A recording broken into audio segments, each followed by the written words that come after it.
a deep fly ball, a drive to center field. That'll get over the head of Robinson and all the way to the fence. Lorbeck drives the lane, puts it up, right-hand lane, gets it to fall. He'll go to line for one more. Very nice take by Zach Lorbeck. Trying to go around to Engel. He stones him far side. Point blank on Engel again, and he stops him. Shotgun snap at Engel. Looking left, now looking right. Throw far side. Throws a fade up for grabs. Hunter Beechler, far side pile on. He comes down with it. Touchdown, Bayport Pirates. Line and ball into left field, and that'll go all the way to the fence. Coming in to score will be Hilbert. Feed it in. Matty Ray, a right-hand lane and down. Great steal by Ray. Jerks with a nice lob over the top. Four skates to the near side circle, looking for some time. One time, and a Martin Suna knock off the water bottle. It's a one-timer and a goal, and the Pirates, they extend their lead. He takes a swing at it. He'll send that one deep to right, and looks like that one's going to be a walk-off grand slam for Joe Byer. And your state champions. Your state champion. Your Bayport Pirates. Swinging a fly ball to center field. It's over! And that's it! The Pirates win it!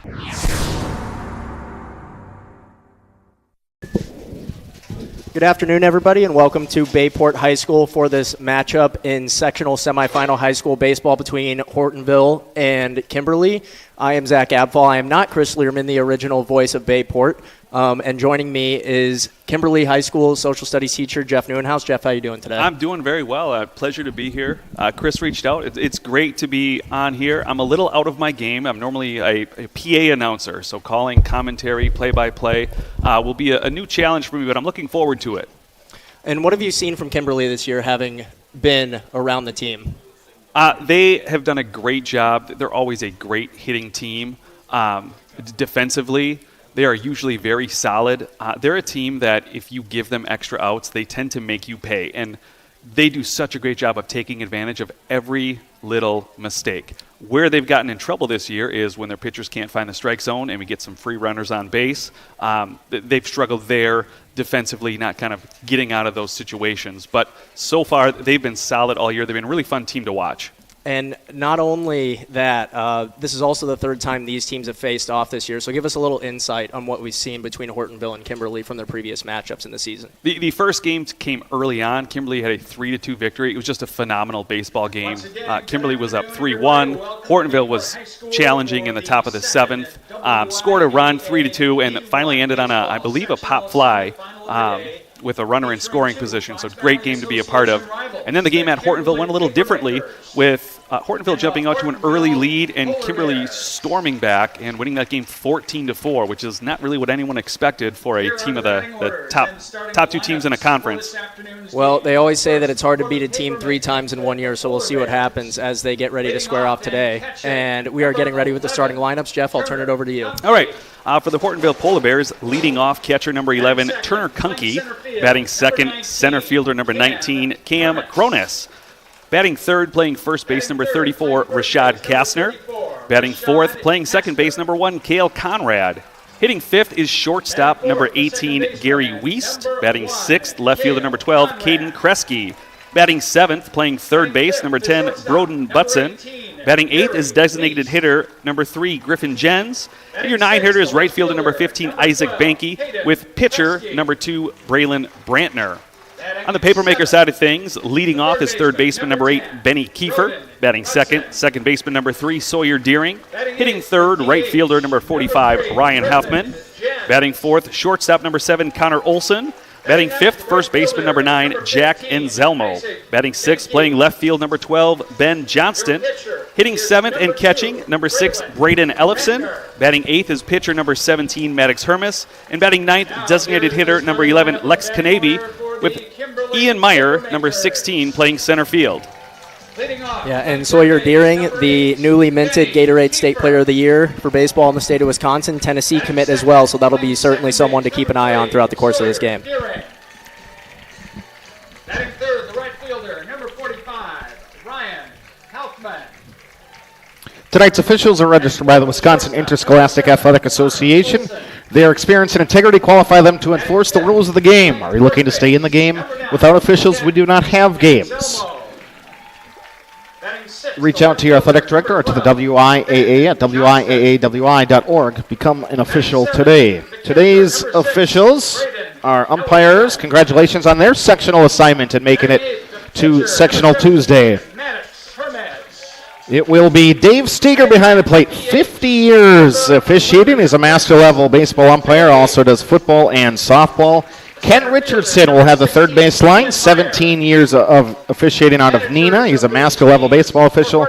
And the first base line, it will be Steve Benversi from Little Chute, 29 years in. He's a master official in baseball, football, softball, swim and dive, track and field, volleyball, and cross country. Thank you, gentlemen, and congratulations on today's assignment. Ladies and gentlemen, we ask at this time that you please rise if you are able. Remove your hats and face the flag as we honor America and all the men and women of our armed forces, those who have served and those currently serving all around the world, and to the first responders who help to keep us safe here at home with the playing of our national anthem.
Alrighty, folks, the anthem is set and first pitch is just moments away. Jeff will be doing the top half of the innings. I will be doing the bottom half of the innings.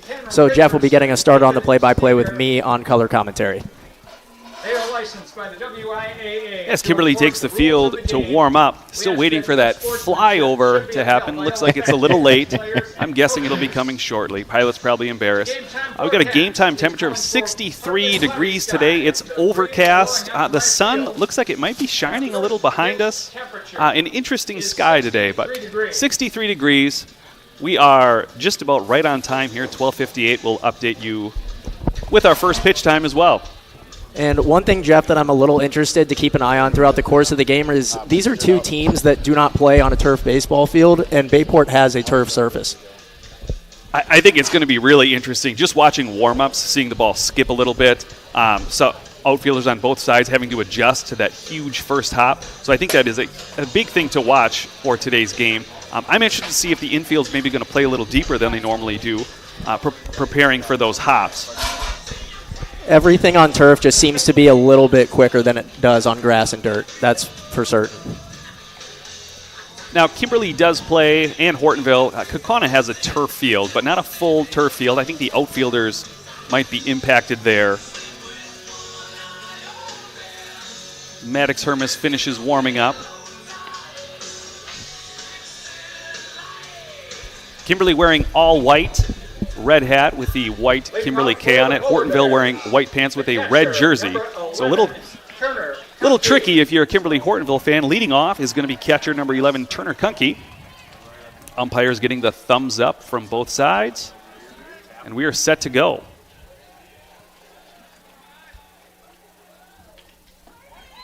First pitch is a strike. 12:59. 1 minute early here. One thing that's always interesting from a leadoff position is whether he's going to be aggressive or not right out the gate. And there's schools of thought to that. I know years ago when I would hit leadoff, I loved pouncing on that first pitch and setting the tone that, hey, anything you throw, I'm going to swing at, I'm going to hit hard. The problem is I didn't hit it hard too often, and I would get yelled at, hey, take some pitches because you're not going to hit them hard anywhere. Swinging through a curveball there, 1-2 count. Another curveball he tried. Nope. Ellefson appeals. but he did not go. And Hermie's going heavy with his off-speed stuff to start the game. That's pretty common. He does throw that curveball a lot. Throws at different speeds, a little different angles to get a little different action on it. Foul ball off Ellefson. He dances out there.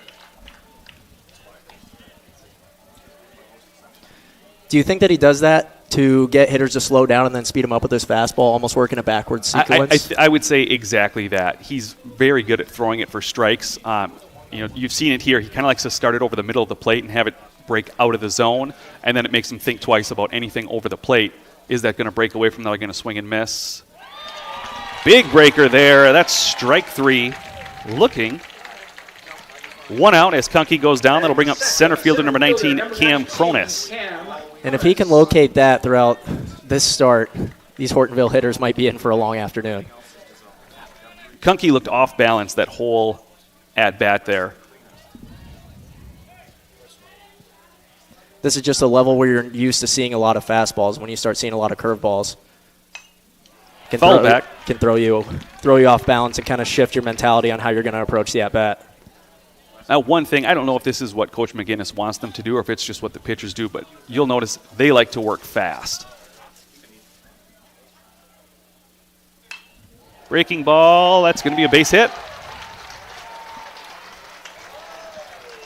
Cronus with a single over second baseman Sawyer Deering's head. Batting third, the first baseman. They do like to work fast. There's, in the age of the pitch clock now, it's even though high school doesn't have one, they pitch as if they're working with a pitch clock. First baseman Rashad Castor going to come up. Guy on first. 1 out. Hermes from the stretch. And when they're in the windup, you see before the batter's even back in the box, they're at the mound waiting for that point to throw. Off-speed pitch just outside.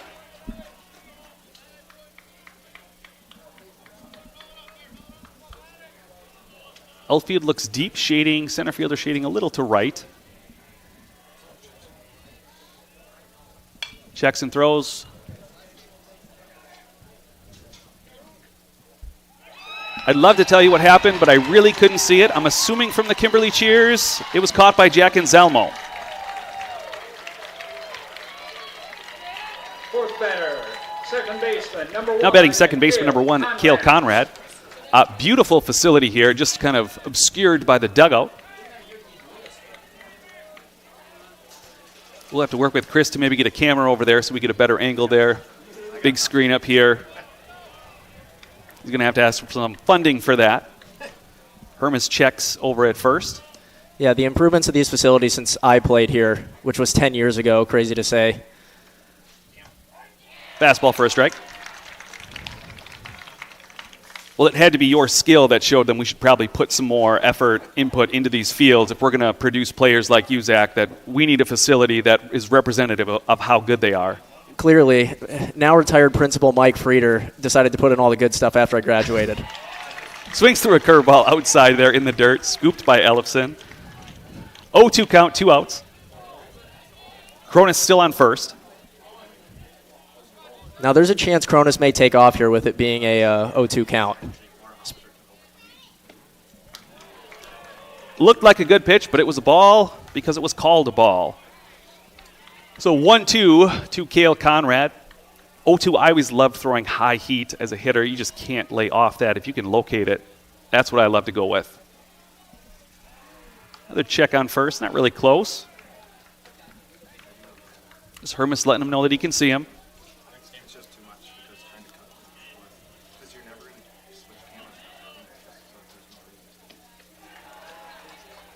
Breaking pitch well outside. Easy one for Conrad to lay off. Brings the count to 2-2.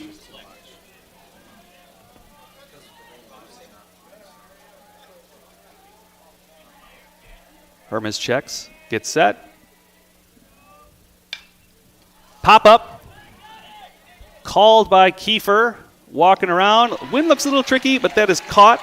It is no runs on 1 hit, no errors, 1 left on in the Hortonville first. After 1/2 inning, Hortonville 0. Kimberly coming up next. Hey, Howard, Swamico area. Alex and Danielle here with your local budget blinds. We know you're on a budget with both time and money, so we make it easy. We come over with our free in-home consultation and free design services for blinds, drapes, and shutters. You pick what you want, we measure, and you get the quote before we leave. And to top that off, right now, get 25% off. We have financing available and lifetime warranties. Blinds installed in a couple hours. Now that's easy. Call now. Sports bar after sports bar after sports bar. All the same, right? What makes Sanduzzi's so different?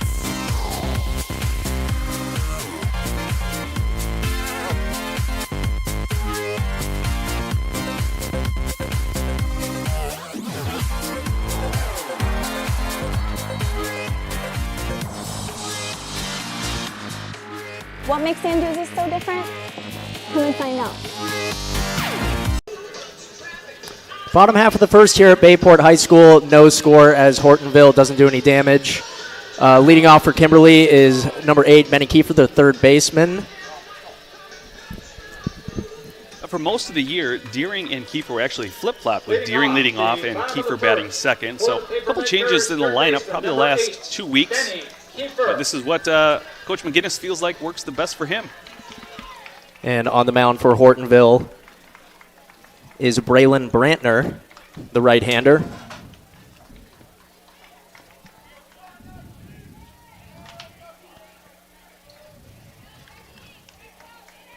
Brantner gets set, Kiefer steps in. First pitch inside to Kiefer, and he's ahead in the count, 1-0.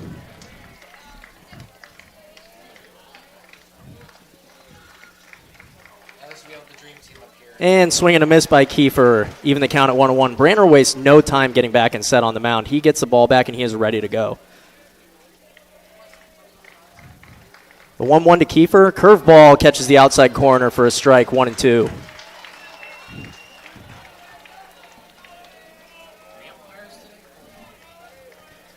And the 1-2 to Kiefer. Ball in the dirt.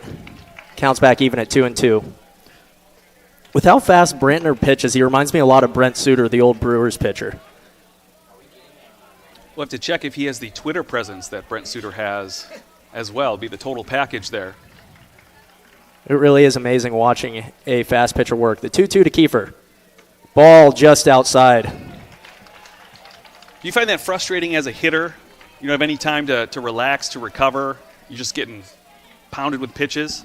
And I'll answer that in just a minute. The payoff to Kiefer, swing and a ground ball to shortstop. Fielded, and Kiefer is out by a step. Yeah, fast pitchers definitely can throw off a hitter's timing. It can throw you off your routine if you're used to stepping out, redoing your batting gloves, taking a sign from your coach, anything like that. It can definitely throw a hitter's mentality off for sure. Most of the time, I would just adjust to it, not even step out of the box. Like if they want to work quick, okay, I'll work quicker. Okay. And that brings up Sawyer Deering, the Tennessee commit for the Papermakers. Swing and a pop-up to shallow center field. Shortstop is under it at the Pirates logo, and that falls in for a hit. Deering hustling all the way out of the box. He's up with a double. And the Papermakers have a runner in scoring position early. Last fly ball of the top of the first half, it seemed like Kiefer had to work a little bit to stay under it, so the wind must be doing tricky things up there. It's second and third. Weiss and Conrad debating with it. Looked like Weiss tried to take it and just couldn't get there. And that is what makes communication ever so important, too. It just seems like no one ever really took charge of that fly ball either. And this is one of those times Kimberly just punishes you for getting extra outs. So have to watch if Kimberly can take advantage here on the ball outside. 3-hitter today for the Papermakers is Ryan Halfman, the right fielder.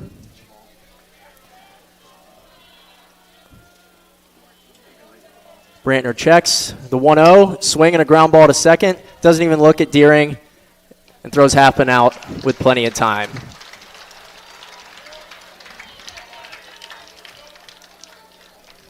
Batting fourth, the shortstop, number 7, Connor Olson. Olson now the shortstop for the Papermakers. Kimberly's first run is 90 feet away. They're going to have to do some damage here with 2 outs. First pitch to Olson, swing and a foul backwards. Brantner choosing to go from the windup with Deering on third base.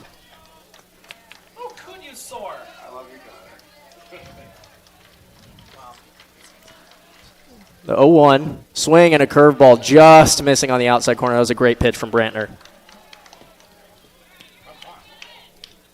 Looks like he throws that a little harder sometimes too. Gets a little less or a little sharper break, and then a little more looping breaker as well. 1-1 to Olson. Swing and a ball in the dirt. Olson ahead now, 2-1.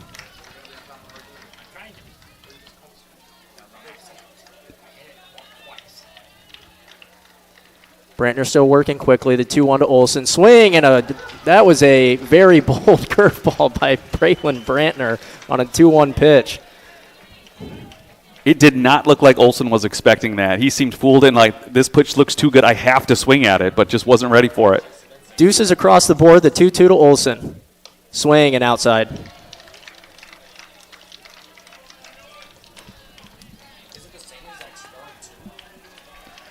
Full count to Olson now. Deering on third. 2 outs and the pitch. Swing and a curveball fouled away. Good fight by Olson there.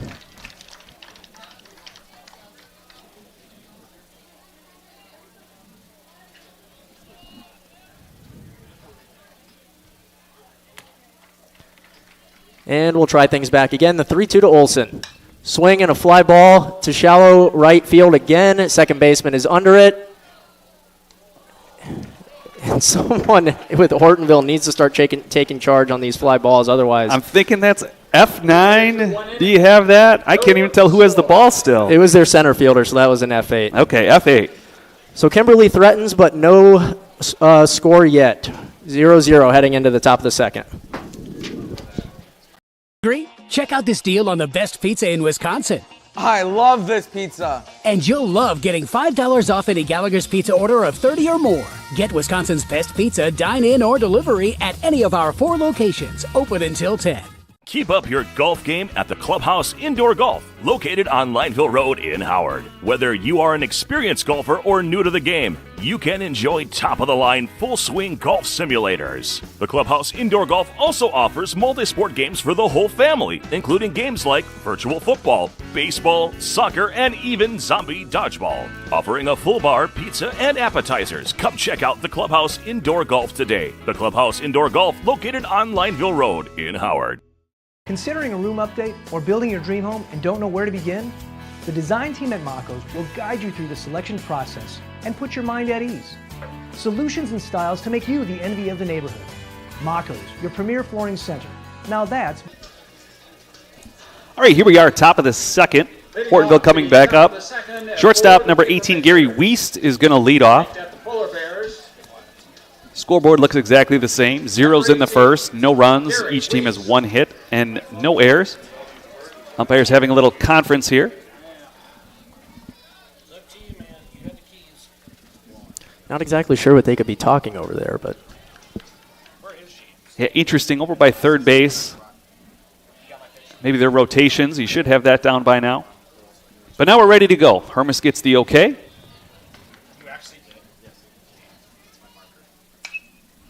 Foul ball. Like a fastball by Hermes.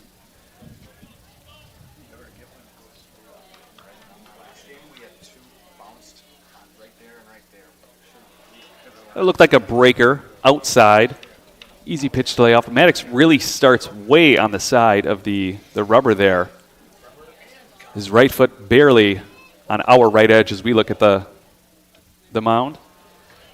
And just missing with another breaker there as well. Umpire signaling just a little low.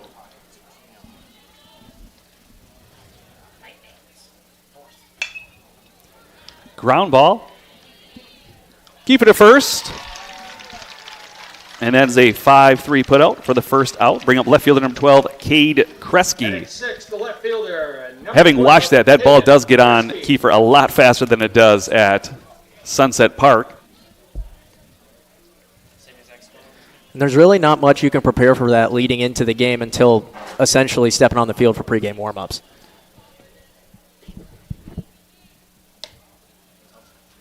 A little high. It's kind of a different infield when you're taking it here because you're a lot more focused on what are these bounces going to do, getting ready to it. How am I going to adjust my infield? Swing and a miss through a fastball. 1-1 the count. You were talking on the way up here, does Kimberly go into the indoor facility maybe to practice on turf a little bit? Another swing through a fastball, 1-2.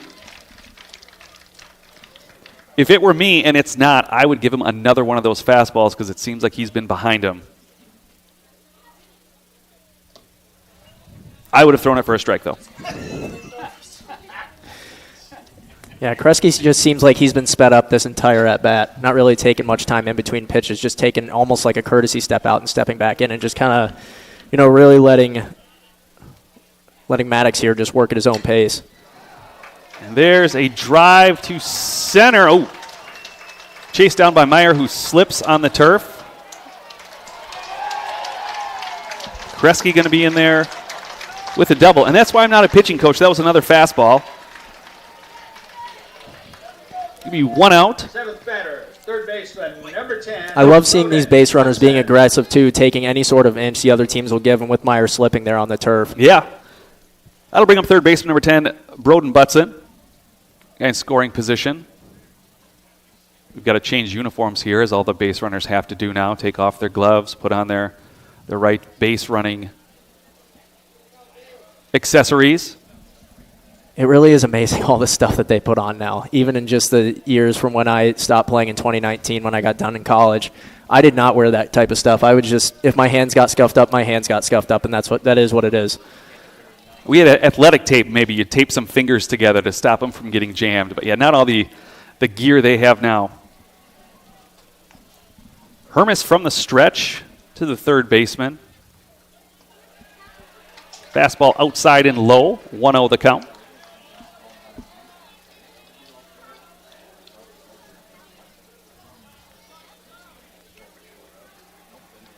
Kresge not really being held on at second. Olsen patting the glove, letting him know it's there. That foul ball, another fastball. 1-1.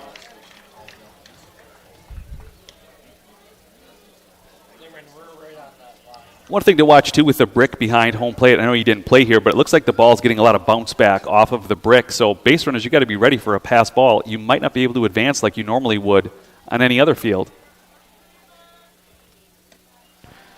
Absolutely. With the brick as a backstop, yes, the ball may get past, but it might bounce right back to the catcher. So what you think might be an aggressive scoring move could end up you with getting tagged out just like that.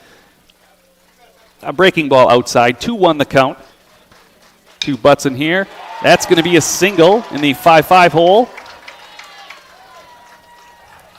Kresge held up at third, but that is 2 hits, 2 consecutive hits for the Polar Bears. A double and a single bring up designated hitter number 3, Griffin Jens, in a first and third situation here. Does Hortonville typically play a lot of small ball, Jeff? From what I've seen, not a lot of bunts. I would say Kimberly is definitely the small ball. They love to bunt, base it bunt anytime. But Hortonville is kind of a station to station. The game I watched of them, it was 3-2. There wasn't a lot of scoring opportunities, but no real bunts there. It'd be interesting to see if they're stealing here or anything on in this first and third situation. Hermes on the outside corner with the fastball for a strike. With the majority of hitters faced, I know it's early in the game, but Hermes has really worked them outside, whether it be off speed or his fastball.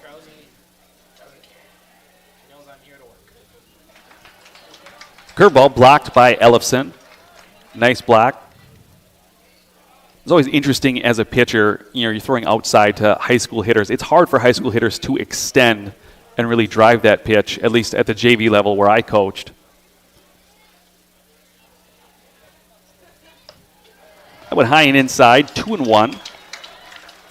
Runners at the corners, 1 out. Now I could get away with flaring balls at the high school level out to left field because I was a left-handed hitter, but I didn't truly learn, as there's a pick off to first. The runner is safe. I didn't truly learn how to hit outside pitching until I got to the collegiate level. Yeah, it's difficult to hit. You don't want to go the other way with it because pulling the ball is so much more fun. You can hit it a lot harder. Low pitch from Hermes. 3-1 the count.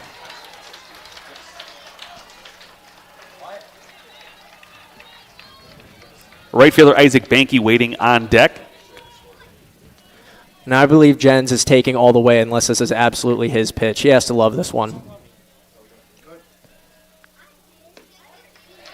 And it looks like you were right there. That was a get-me-over fastball from Hermes. Full count. Just looked like it was a little too low for Jens' liking to put a swing on it.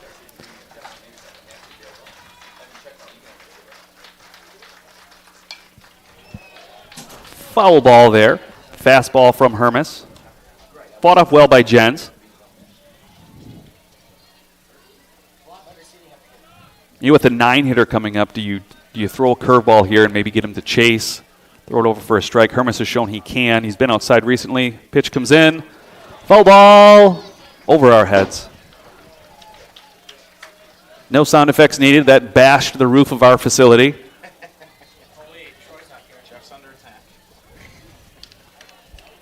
Still full here to the designated hitter, Griffin Jens. Popped up almost in the same spot. Oh, right in front of us. Wow, almost got it on the bounce here. Open up that window. Here we've got these giant screens at Kimberly, where I call play-by-play. We are very tiny windows we have to look up, so we rarely get a chance to show off our skill and catch these foul balls. That one's popped up. Again, off the net. Griffin Jens having himself a heck of a battle here. He is not going down easy. We're going to have to look to Chris. We think this is a record at Bayport for 3 straight foul balls back to the net. Can't get any confirmation on that, but put that in the books. Potential record. Again, full count, runners at the corners here. And there's that curveball, low for a ball. That's going to load the bases. Right fielder number 15, Isaac Banky, coming up with bases loaded. And for Griffin Jens, that's what qualifies as a quality at-bat right there. Fought off some tough pitches. A really good at-bat there. As he looks like the corners are going to come in a little bit. That's another thing I wonder, if playing on turf, does that change your mentality of how far in you're coming in the corners? And it looks like they're about even with the bags right now. Hermes from the stretch sets. Fastball a little low. Hortonville threatening here in the second.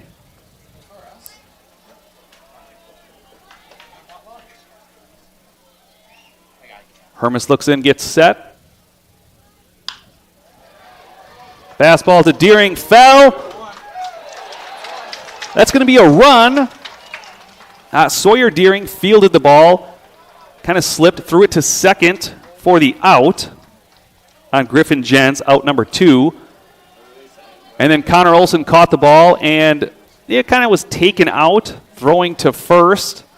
It seemed like a normal baseball play to me, Olson appealing.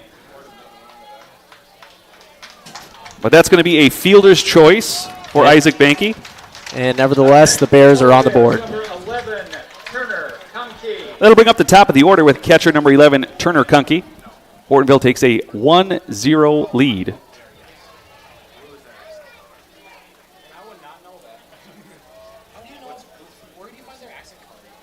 Be interested if Kimberly is wearing the turf shoes. We've seen 2 players slip so far today.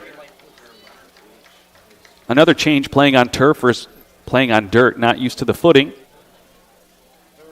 Hermes comes set, curveball outside.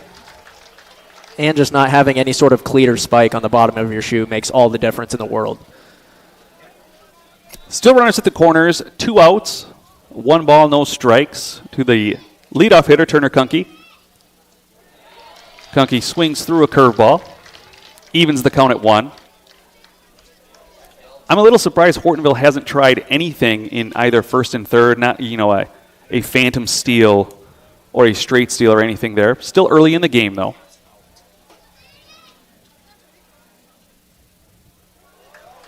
Fastball low and outside, 2-1.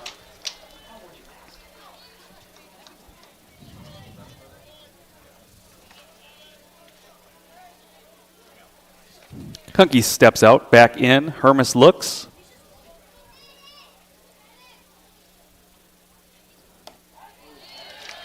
Nice curveball for a strike. Evens the count at twos. We've got twos across the board, 2 guys on in the second inning. And in his 2 at-bats thus far, Turner Kunke has gotten a healthy dose of curveballs. Single into right will bring in the second run of the inning. I may have spoken that fastball into existence for him because he executed that perfectly, taking an outside fastball the other way. Banky is held at second. Bring up center fielder number 19, Cam Cronus, off the Kunke single. Ellefson talking to Hermes.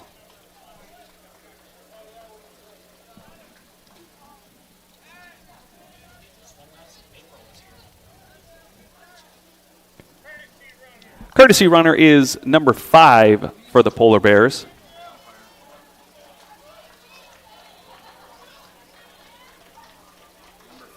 Courtesy runner number 5, Jack Tenney. Jack Tenney, the courtesy runner. Shout out to the PA announcer for that one.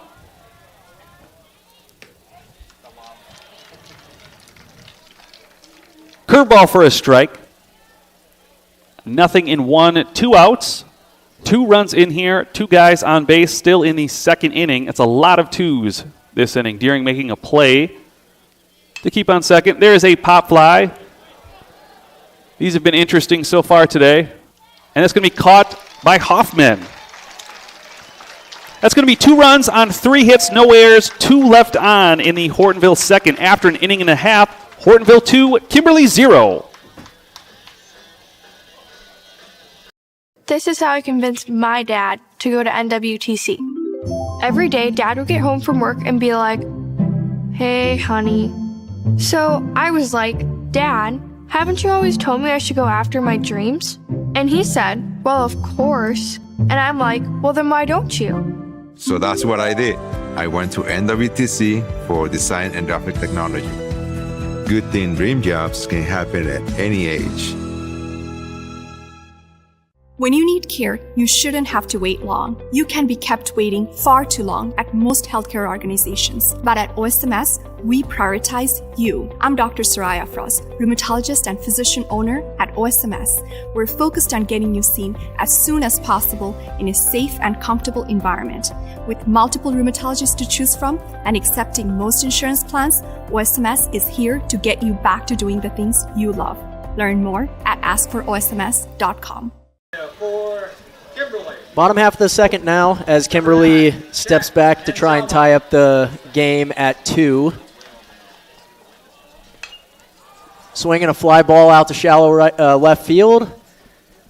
And that is 1 pitch and 1 out for Braylon Brantner, the Hortonville pitcher. Batting 6th, left fielder number 12, Ben Johnston. That was Jack Anselmo that led off for Kimberly. Just missed that one. It looked like he was trying to damage one of those trucks parked over the left field fence there. Now we have the left fielder, Ben Johnson, stepping in, taking a fastball high and outside for ball 1. Thank God I didn't park out beyond left field.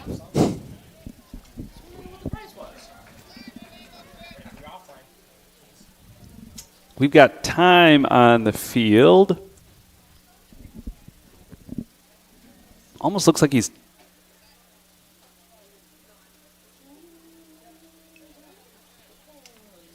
telling him to wait. I think he was off the rubber, it seems like he's signaling the third base umpire, showing a short distance. Maybe he was off the rubber. I'm not really sure what that was.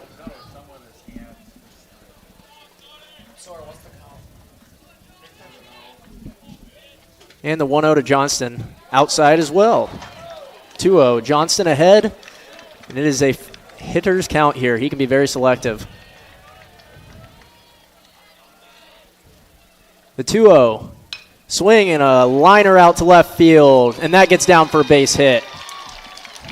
Kind of an interesting play from the left fielder there, almost like he was going to go for it, decided not to, and then the big turf hop he corralled with his stomach. Yeah, those slow liners out to the outfield, as a defender, you have to either jump on it immediately or you have to let it drop. Otherwise, you're going to get caught in between and it could skip past you. The catcher, Braden Ellefson now. First pitch to Ellefson, curveball outside.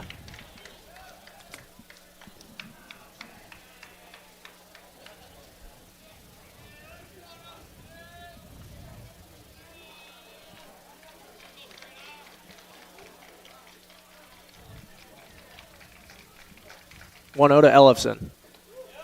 Curveball just catching the outside corner, evens the count at 1-1.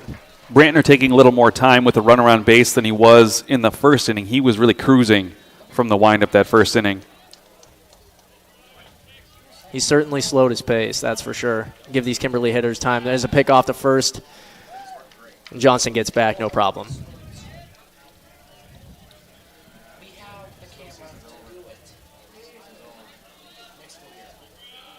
Brantner checks, comes set. Checks again. And the 1-1. Swing and a little dribbler over Brantner's head. Shortstop fields it, throws the first with no chance to the runner at second. And he is safe.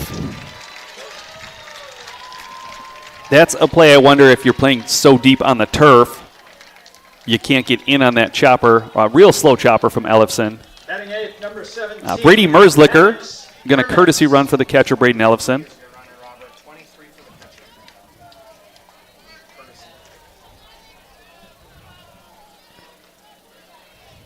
And that brings Maddox Hermes to the plate for the Papermakers now, so it's pitcher versus pitcher. Brady Merzlicker. Brady Merzlicker is the courtesy runner at first, number 23.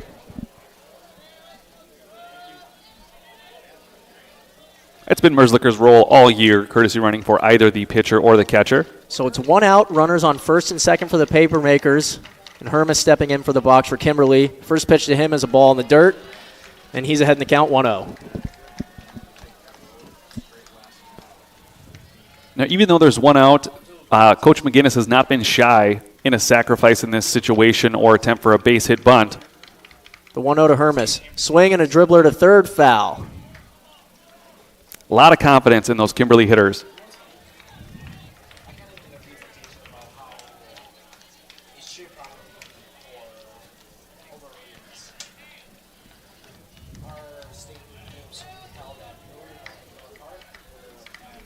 One and one on Hermes now. Brantner sets and throws, and there's a little flare out to center field. That's going to get down for a base hit. Singles shouldn't score. Runner gets held at third, and the bases are juiced for the Papermakers.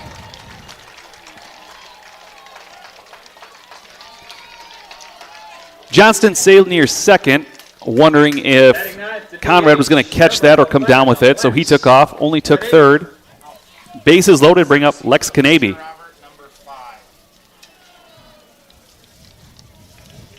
Courtesy runner. Casey Hank courtesy running now, so 66% of the runners are courtesy runners on the bases right now. Kanabe the DH.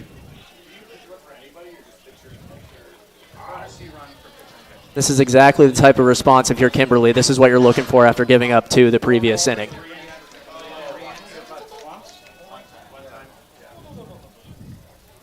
And Brantner has really slowed down his delivery now. Come set. First offering to Kanabe. Swing and a drive out to left field. That gets a left fielder back. Still going back just shy of the track. Runner from third will tag. He will score easily, and Kimberly gets one back. One pitch, one swing, and one run back. Batters number 8, Benny Kiefer. I didn't think it was long enough off the bat, but when Kanabe hit that, I think the whole stadium took a deep breath, kind of a gasp. Seemed like he just caught it off the end of his bat there. Just nearly missed a grand slam. So the lineup is turned over now for Benny Kiefer. Runners on first and second, 2 outs. First offering, Kiefer squares the bunt. Takes a pitch high for ball one. the first 4 hitters here have, countless base hit bunts just that I've seen at Kimberly calling, the PA for the game. So that's not a surprise at all. Kiefer squaring to bunt. The 1-0 to Kiefer is a fastball outside, and he's ahead in the account now, 2-0.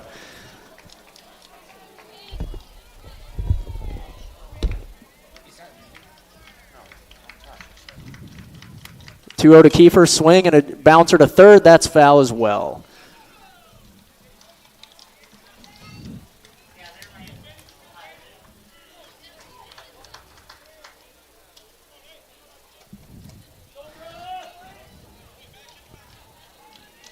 You can hear the plane flying over. It's well late from the start of the game, but it is there. He must have thought we had a 1:30 start. Better late than never. Brantner sets. The 2-1 to Kiefer, squares to bunt again, and that catches the outside corner. 2-2. 2 balls, 2 strikes, 2 outs, 2 runners on, first and second.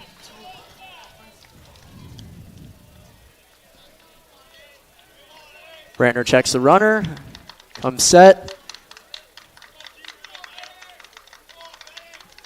Checks again. And the 2-2 to Kiefer, swing and got him on a high fastball. So Kimberly gets one back. They're still down by 1. Brantner limits the damage, gets himself out of a jam as we head to the top of the third. Luxury vinyl floors are waterproof, kid-proof, and pet-proof, so they can stand up to real-life conditions. You'll find the largest selection at Mako's. Do it yourself or trust our guaranteed installation. Mako's, your premier flooring center. Now that's value. It's time to zip over to Zesty's for a fresh homemade meal. Zesty burgers are fresh, never frozen, 100% beef, grilled to perfection. Zesty's also serving Wisconsin cheese curds, homemade chicken booyah, and featuring the Chicago-style hot dog. Stay for dessert and try some fresh-made frozen custard and cones. Sundays, shakes, or scrambles. Zesty's Frozen Custard and Grill, locally owned and operated for more than 35 years with locations open in Alloway and Howard. Visit Facebook for Flavor of the Day. Thanks, Mom! You're listening to Bayport Pirates Sports on NEW Sports Radio at newsportsradio.com.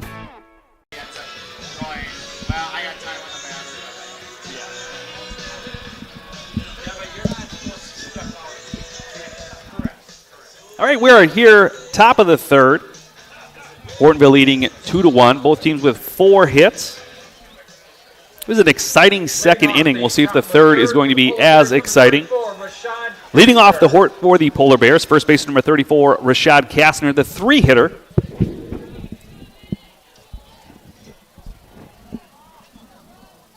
Hermes winds and deals. Curveball for a strike.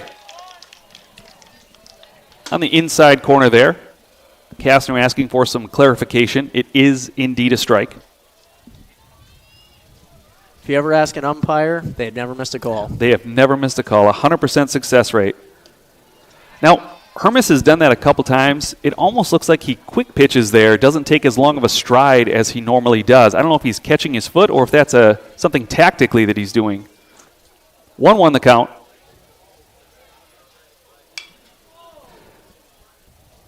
It's a foul ball into the first base fans. No one comes up with. The kid's running for that ball, though. Great hustle. He's going to be on the team in the future.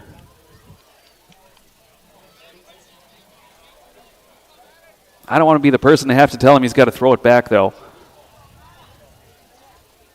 Hermes winds up. 1-2 count to Kastner. Curveball right at Benny Kiefer. Perfectly positioned as the Papermakers throw it around the horn. That's the first out. This is one of the most frustrating things as a hitter there. When you hit one hard, you just happen to find one of the 8 other guys standing on the field. One of the most frustrating things, exactly what you said, when the coach says all you can do is hit it hard. It's like, yeah, I know, but that should have been a hit. Inside to Cale Conrad.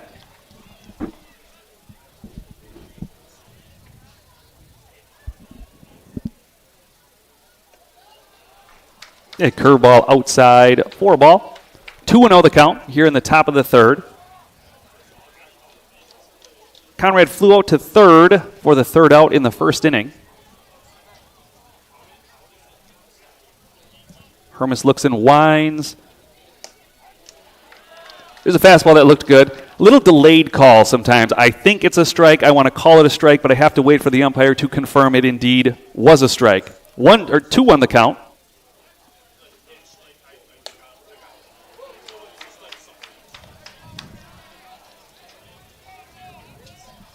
Three and 1 here to Conrad.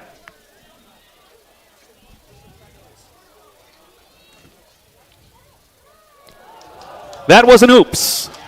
Ball slipped out of Hermes' hand. That's going to be a walk.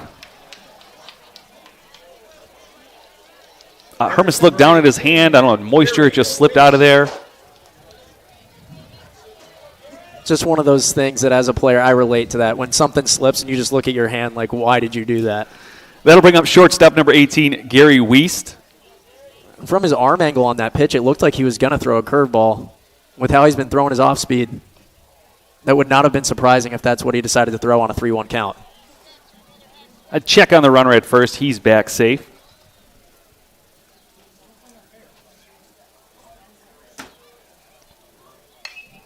Fastball just pulled foul down the third base line. If that had stayed fair, it didn't look like keeper was going to get to it. 0-1 the count. 1 out, 1 on here in the third. Polar Bears up 2-1.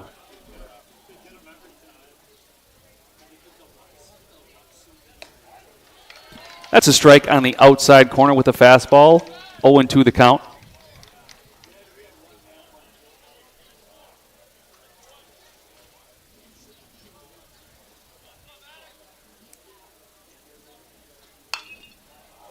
A breaking ball, curved foul.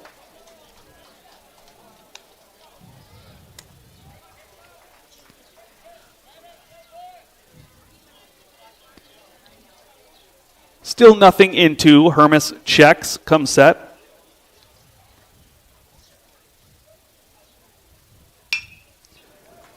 Ground ball up the middle. Safe at first. Going to be a fielder's choice. Looked like Olson fielded that. He must have been behind the base. You know, we didn't have the angle here. I thought he just could have taken that, stepped on second, and fired it to first, but he flipped it to Deering. Deering turned, threw it to first. It was a close play. I think whatever the umpire called there, he was going to be right, whether it was safe or out. Yeah, that ball took the Kimberly shortstop just a little too far behind second and had to flip it to second, not able to take it himself. Bring up left fielder number 12, Cade Kresge, with 2 outs. Wiest now at first base.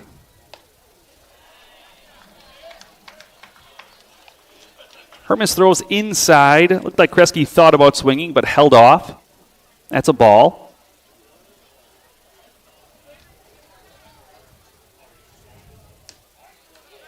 Nice curveball on the outside corner there. That's one of those, Maddox throws a little harder, but not the same break we've seen in the past. Again, he adjusts that curveball. He's got a big one. And then something with a little tighter break on it as well. Kind of looks like a slider. Fastball lined to Deering. No hits, no runs, no errors, 1 left in the Hortonville third. After 2.5, Hortonville leads 2-1. When you're hurt, you shouldn't have to wait for care. You can be kept waiting for weeks at most healthcare organizations, but at OSMS, we prioritize you. I'm Dr. Jason Klein, orthopedic surgeon and physician owner at OSMS. I want you to get in and get treated with the highest quality of care so that you can get back to doing things you love. Don't wait. Come see one of our orthopedic physicians at our acute injury walk-in clinic, where you can receive same-day orthopedic care, usually without a referral. We got smoking good ribs, wings, and pizza. Parker John's. Sides made from scratch, hickory smoked meats, yeah. Parker John's. Come on down to Parker John's for pizza or barbecue. Smoking daily just for you. We got smoking good ribs, wings, and pizza. Parker John's. I see you down there, it's the place to meet ya. Parker John's. Parker John's. Bottom half of the third now. Hortonville still leading 2-1. They go scoreless in their half of the third. And leading off for Kimberly is Sawyer Deering. Now, I love this situation. You make a nice play defensively, and you're leading off the next inning. Can you translate that to something? First offering to Deering. Ball outside. This is not a hitter you want to get behind on. You get behind the 8 ball, you're going to have to work your way back hard. Ball away again, 2-0.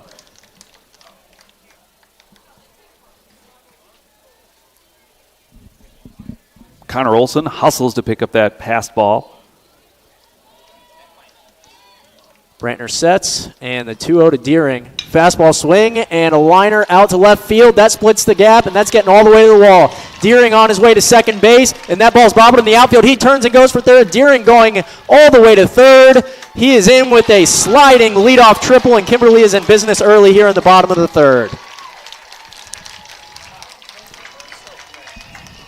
When I got to this facility, I talked to Chris. He talked about balls in the gap in turf and not being able to cut it off, and that's exactly what we just saw there. Hard hit ball to the gap, got past the fielders, and that turf carried it all the way to the wall, allowing Deering to get in with the triple. Yeah, and Deering saw that bobble, and he did not even hesitate turning around second base. He put it into third gear and slid hard into third. That brings up the 3-hitter, Ryan Halfman. He grounded out to second his first time up. First dealing to him, ball in the dirt, 1-0. Now this is where I would not be super surprised to see some sort of safety squeeze type here. Deering not taking off, but Hoffman putting the ball down and Deering reading the play. 1-0 to Halfman as a curveball in for a strike, counts even 1-1. I would not be surprised at seeing any sort of safety squeeze either. Brantner sets, and the 1-1 to Halfman. Swung and fouled away.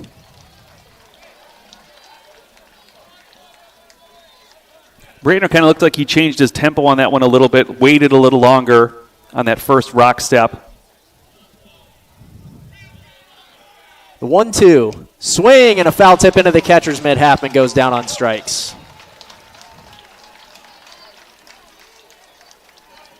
Batter is the shortstop, number 7, Connor Olson.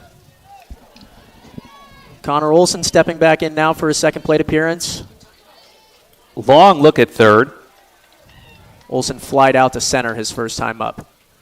First offering to him is a foul back to the screen. That ball hit the screen and rolled back into play. Ben Johnston started to run towards it. It would have been awkward to run onto the field to get the ball. A weird situation there.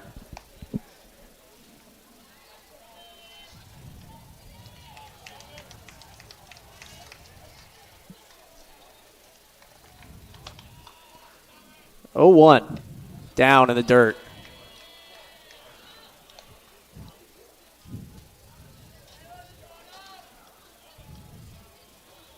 One and one now to Olson. Brantner sets, deals, curveball missing inside.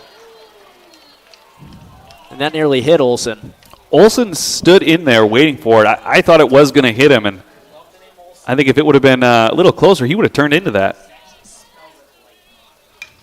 Swing and a dribbler to third. That stays in fair territory. They go home with it, and Deering scores easily. The ball gets away from the catcher.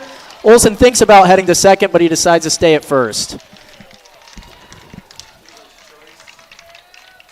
This game is tied at 2. Olson does his job getting Deering in to score, and we got a brand new ball game. Brand new, back to even. I think that's going to be scored a fielder's choice for Connor Olson. Third baseman choosing to come home. Butson throws it a little short.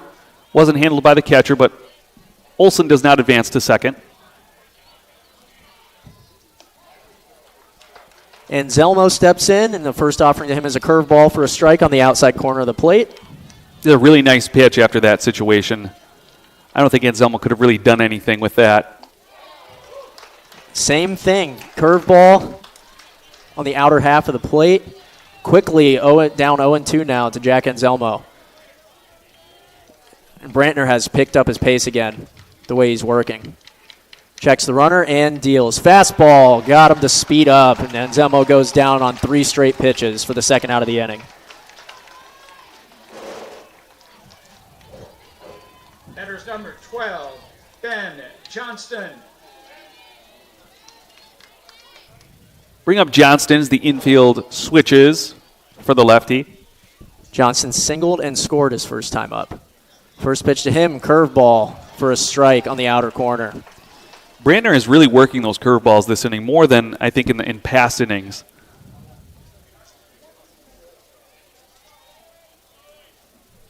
Checks on Olson at first and comes set. And the 0-1. Swing and missing out. Sorry, takes and misses outside. 1-1 now.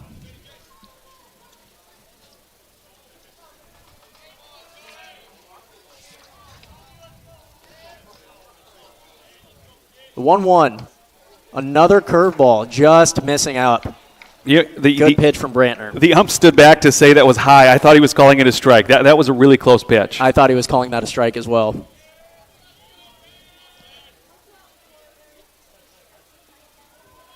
2-1.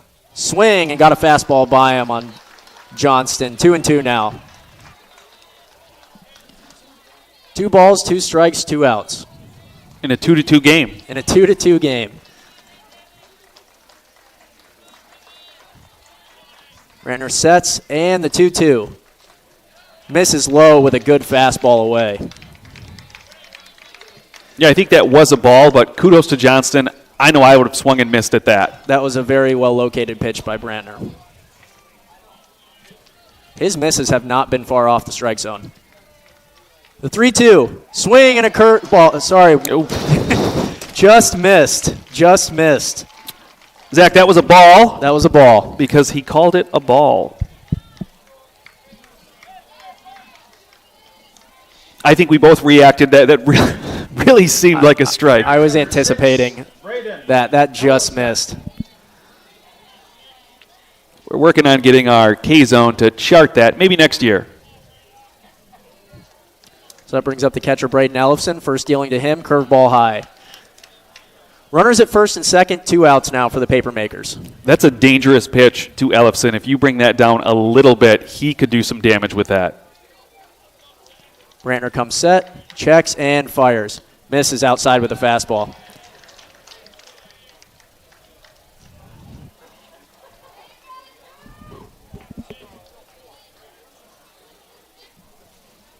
Ellefson way ahead in the count now. The 2-0. Swing and a foul. I think Ellefson was ready to send that into the practice football field across the street. I would agree with that. He's probably thinking right now that's not the one he wanted to swing at. Looked a little bit inside, but that was a powerful swing. 2-1 the count now.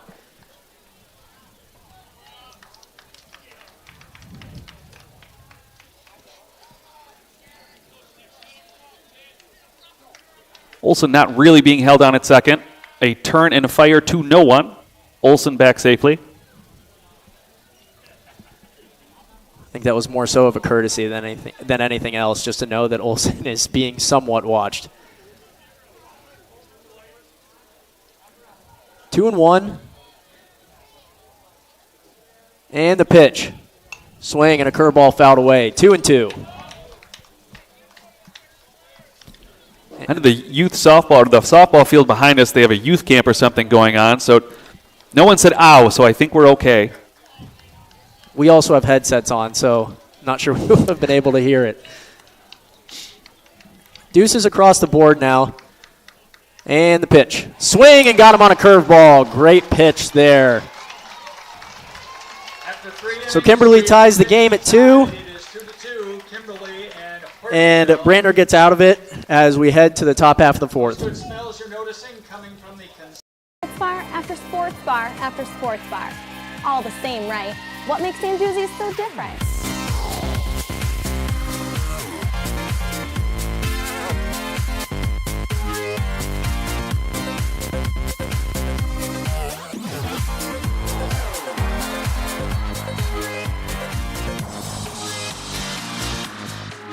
What makes St. Doozy's so different? Come and find out. Keep up your golf game at the Clubhouse Indoor Golf, located on Lineville Road in Howard. Whether you are an experienced golfer or new to the game, you can enjoy top-of-the-line full-swing golf simulators. The Clubhouse Indoor Golf also offers multi-sport games for the whole family, including games like virtual football, baseball, soccer, and even zombie dodgeball. Offering a full bar, pizza, and appetizers. Come check out the Clubhouse Indoor Golf today. The Clubhouse Indoor Golf, located on Lineville Road in Howard. All right, we're back here in the top of the fourth. During the break, we're just discussing pitch counts here. You know, both pitchers have been around the zone, but we have seen a lot of deep counts to batters. So someone was probably supposed to be tracking that. We'll blame it on one of the assistants who was supposed to provide that to us. But we're looking into getting an updated pitch count here in the top of the fourth. Looks like Hermes has 63 pitches here. All right, so 63 into the fourth. Brantner at 57. So both in the same boat. Leading off the Hortonville fourth is third baseman number 10, Broden Butson. I saw some activity in the Hortonville bullpen, but we'll have to wait and see, obviously. You can see a little bit, kind of a tough angle with the dugout in there as Hermes throws. Fastball outside to Butson. Here in the fourth, tie game 2-2.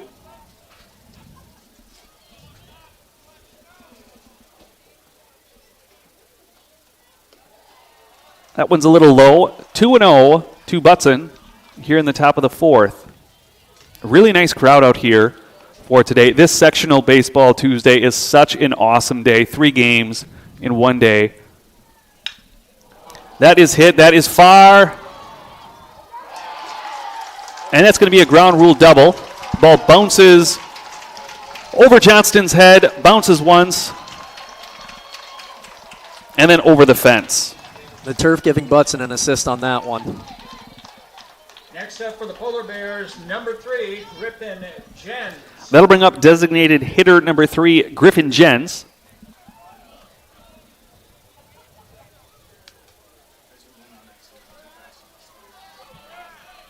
It would be unfortunate if you're one of the vehicles parked out there to lose a window to a ground rule double. At least if you get your window broken, you'd like it to be a home run. I'd like to think they're insured.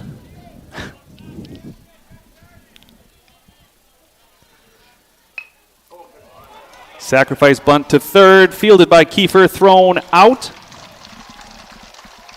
So the Jens sacrifice, 5-3 put out. If you're scoring with us at home, we'll advance Butson to third with 1 out. And that's going to bring up right fielder number 15, Isaac Banky. 1 out, Guy on third. Lefty taking a couple practice swings.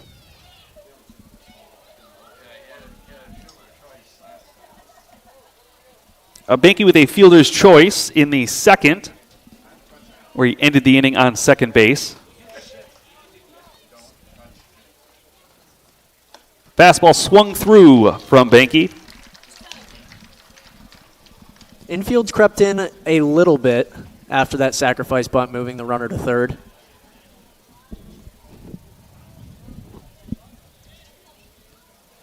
Hermes throws breaking ball inside as Ellefson gives a look to Butson at third.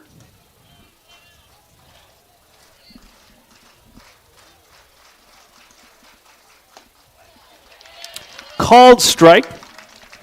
Looked like Banky kind of check swung. I didn't think he went, but it doesn't matter because that was called a strike by our home plate umpire. 1-2 the count.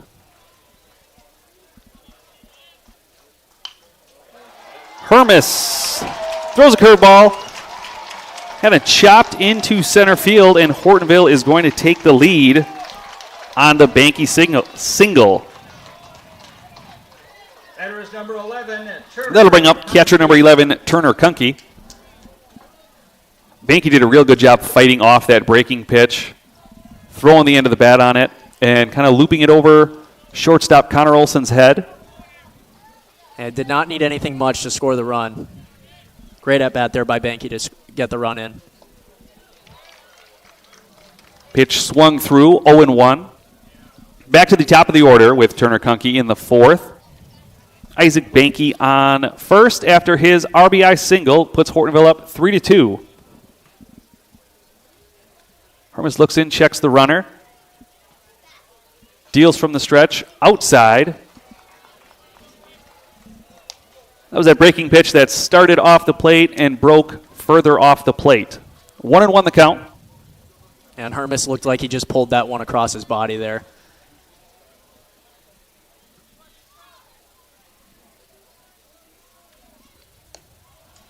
Fastball low outside from Hermes. Our count is 2-1. To leadoff hitter Turner Kunke. You don't often see a catcher in the leadoff position. Love to see it.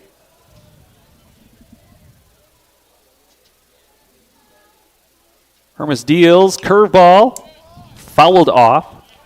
I can only think of one other time a catcher hit in a leadoff spot, and that was my senior year of college at Illinois Springfield. Our catcher hit in the leadoff spot. And he also led our team with 30 stolen bases.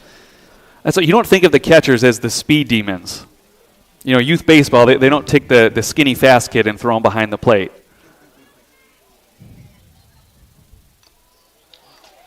Nice curveball there from Hermes. Fought off. Foul tick just couldn't stay in Ellefson's glove. 2-2 the count. Banky still at first.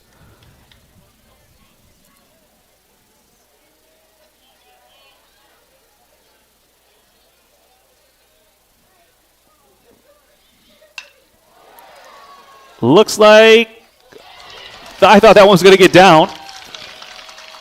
It is approached. Pretty nice play by Ian Meyer, the center fielder.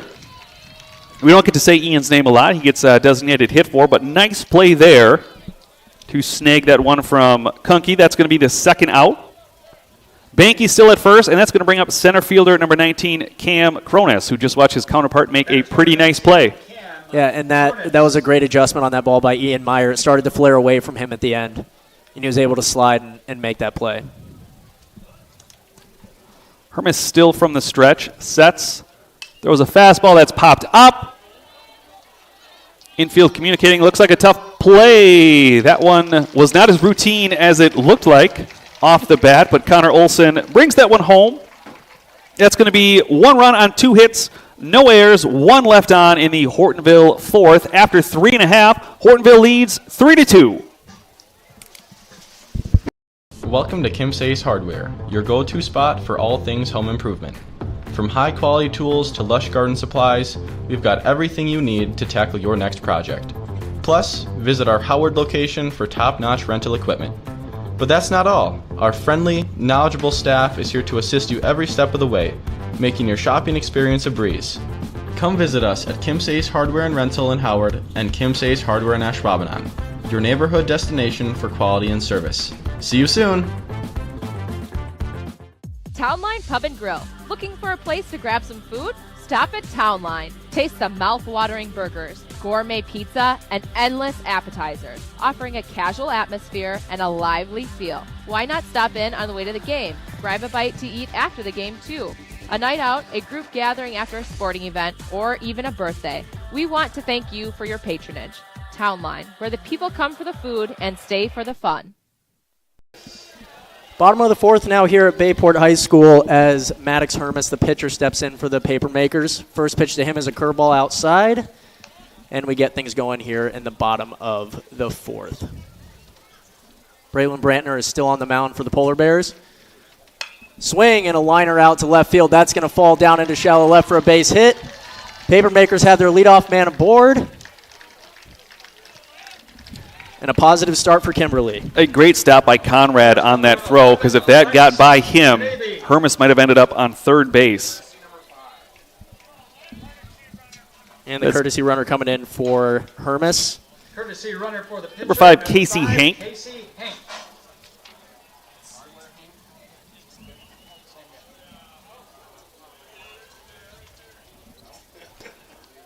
Brantner right around 60 pitches here in the fourth.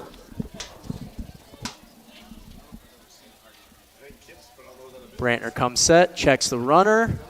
First offering to Kanabe, who squares the bunt, misses through it, and now the runner is caught in a rundown. And he is out at second.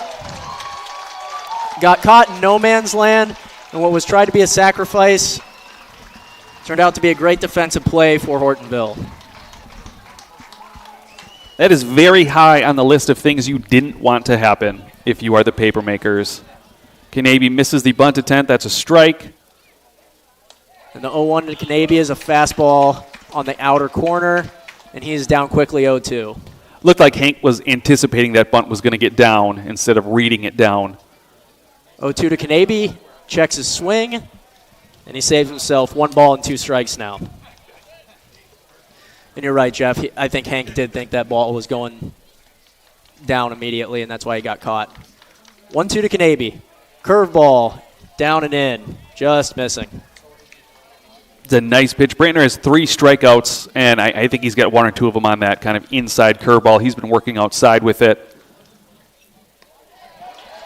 There's number 4. Got him on strikes. So it was a positive start for Kimberly. They are now with 2 outs on them here in the snap of fingers. Yeah, that was a quick turn of an inning. I do have the top of the order coming up now. First pitch is a strike on Benny Kiefer.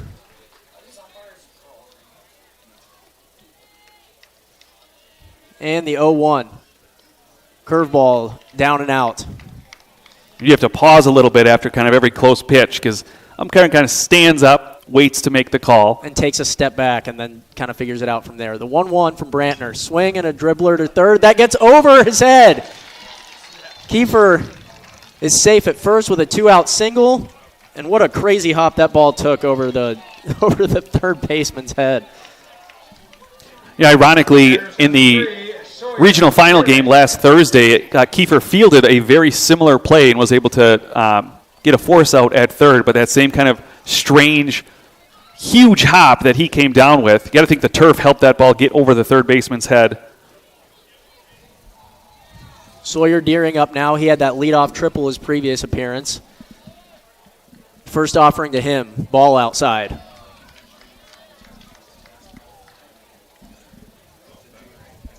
I think if there's anyone you want in Kimberly's lineup up with 2 outs and men on base, this is the guy. The 1-0 to Deering. Curveball just missing. Umpire said that was up. I would 100% echo that sentiment, Zach. This is who you want up in this situation.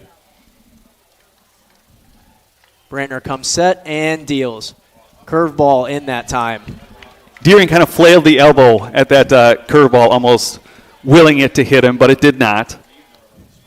Deering way ahead now, 3-0. I would have to think he's taking all the way. Fastball high, ball 4. Runners on first and second now with 2 outs for Kimberly.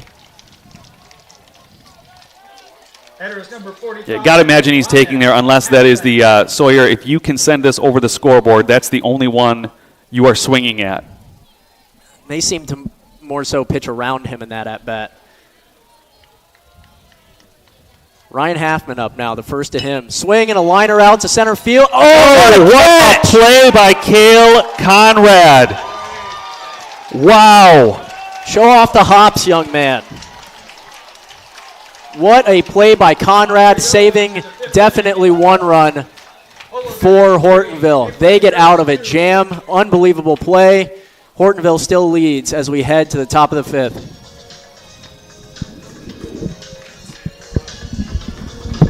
Wow. He adjusted right away, and I was like, oh, that's over his head. And then oh, wow. That was a play.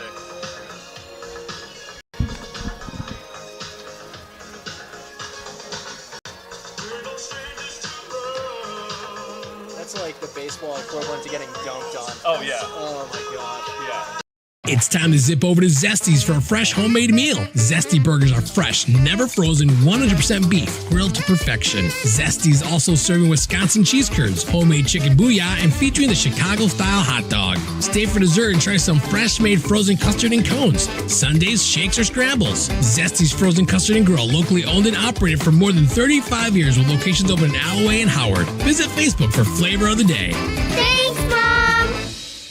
Whether you need stunning senior photos, dynamic team media days, impactful corporate portraits, or family photos to last a lifetime, AD Images expertise will bring your vision to life. Don't settle for ordinary. Choose AD Images and let your photos truly make a statement. Contact AD Images to book now, and let's make some memories to last a lifetime. And we're back here. Rashad Kastner leading off. Stadium still kind of buzzing from that play by Cale Conrad.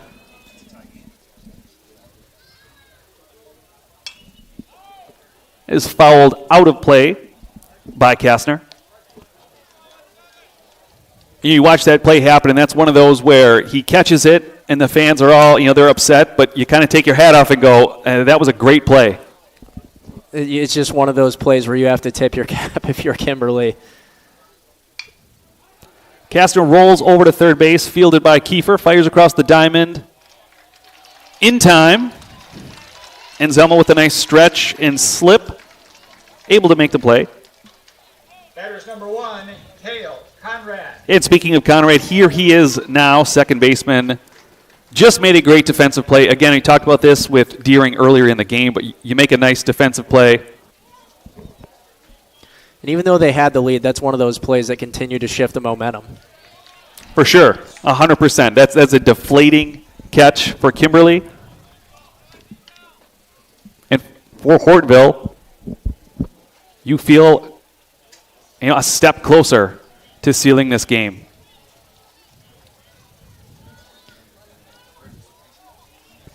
I bet the lead started feeling like a whole lot more than one run after that. Definitely. For Kimberly. That was 3 seconds that went from, this is going to be a tie game, they're going to be threatening, to, all right, 3 more innings to go. 1-1 with 1 out. Hermes deals to Conrad, who singles up the middle.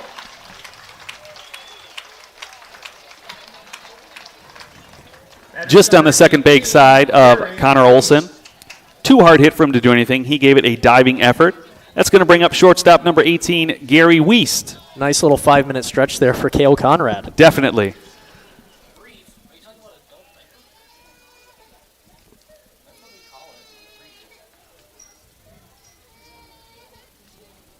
Hermes deals, fastball outside.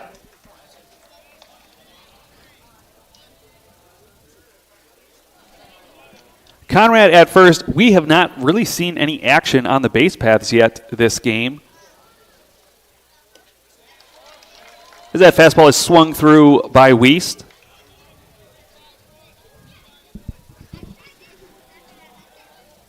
As we continue to get in the later innings here, Kimberly may have to find a way to manufacture a run.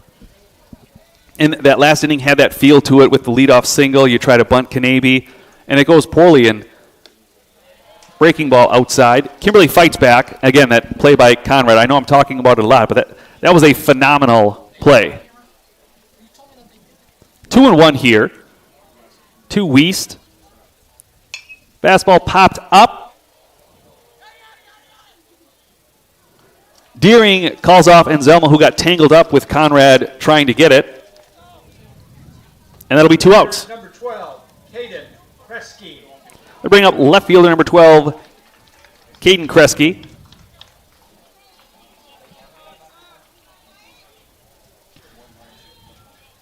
Now, I haven't been able to see into Kimberly's bullpen, but Hortonville has had some guys up and moving.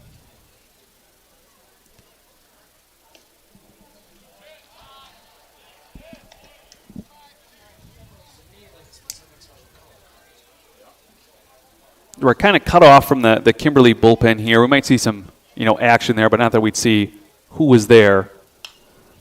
As that one's fouled out of play. Based on the Kimberly lineup that's in, my prediction would be kind of a shifting around of the infield to bring in Sawyer Deering. That's what they've done previously in the season. So maybe Sawyer saying, hey, I'm loose. I don't need to go to the pen to warm up.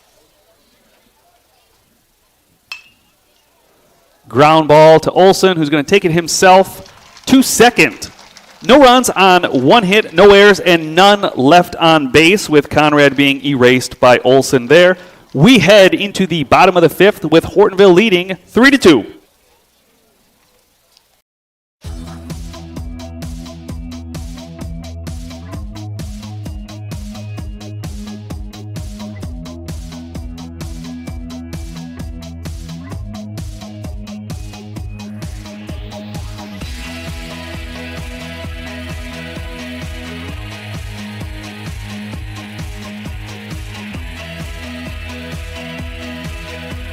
At Myron, we're building excellence. I'm a people person. I'm a movie buff. I'm a data wizard.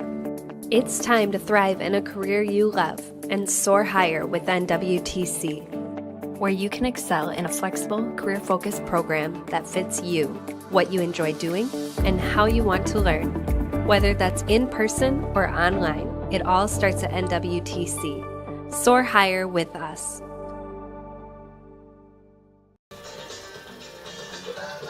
New pitcher on the mound here as we head to the bottom of the fifth for the Hortonville Polar Bears. It is second team all-conference pitcher Taven Gass, the senior, and the right-hander at that. And Kimberly has got to find a way to manufacture a run here as we start getting here into the later innings. Pitcher for Hortonville.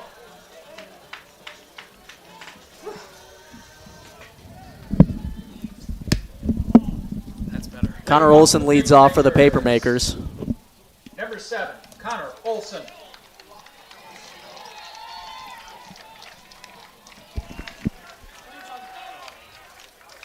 Flew out to center and grounded into a fielder's choice his second time up.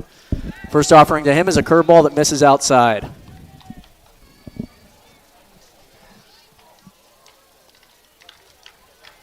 The 1-0 to Olson.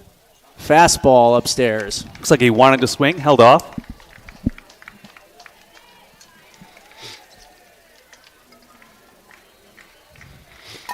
The 2-0 offering.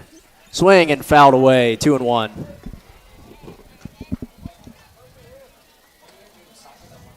Gass is wasting no time going right after these hitters. The 2-1 to Olson. Swing and taking a curveball. I've done that too many times today. And that's just the player in you saying, I would have swung at that. We'll leave it at that. The 2-2. Swinging a liner down the right field line. That's going to get out of play. Good fight off by Olson there.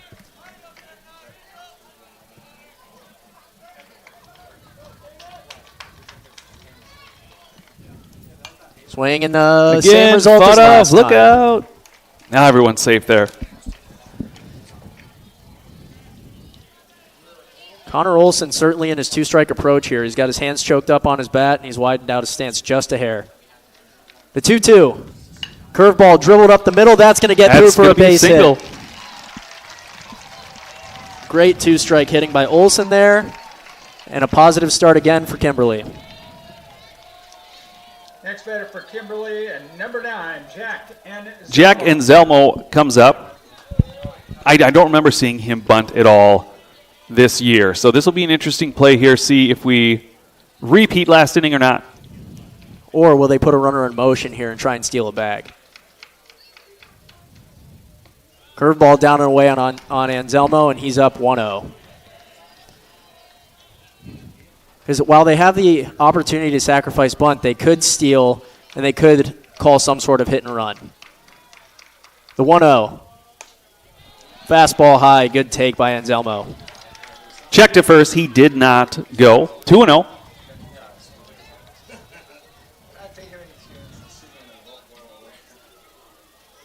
You got to think this is another situation you're taking unless it's a money pitch. Gass checks and picks over. Olson gets back in plenty of time.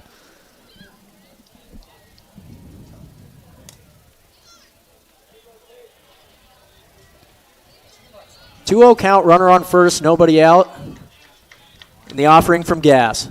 Fastball upstairs again, 3-0.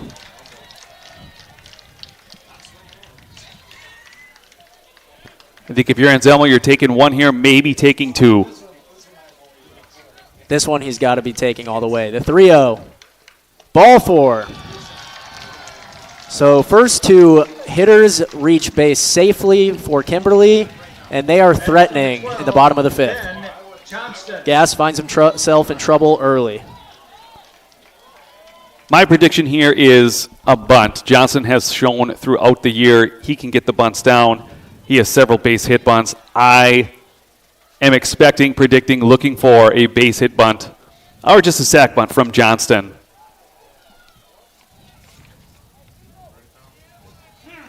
Quick mound visit from Kunke to Gass.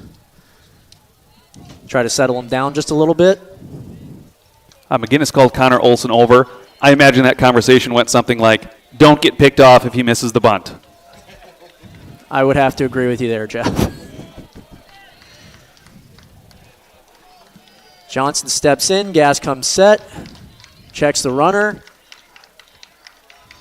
and the pitch. Squares the bunt, and it gets him. Was that a foul ball, or did he get hit by it? I can't tell. Looks like he's calling foul ball.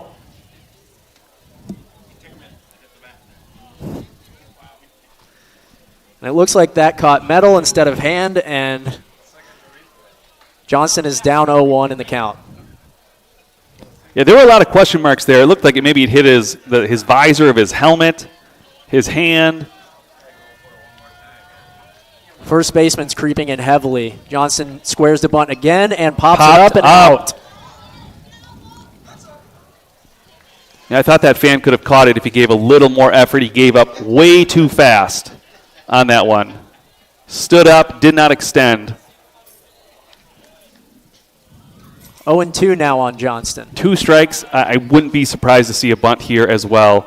That's one of the things Coach McGinnis. Squares the bunt one more time. This time gets it down and foul. So Johnston is out. And runners remain on first and second.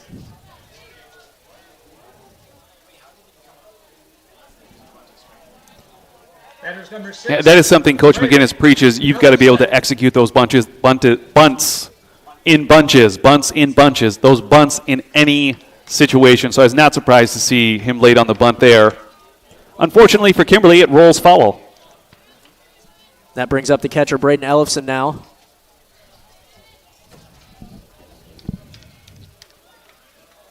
Gass sets and fires. Swing and a foul ball up and out.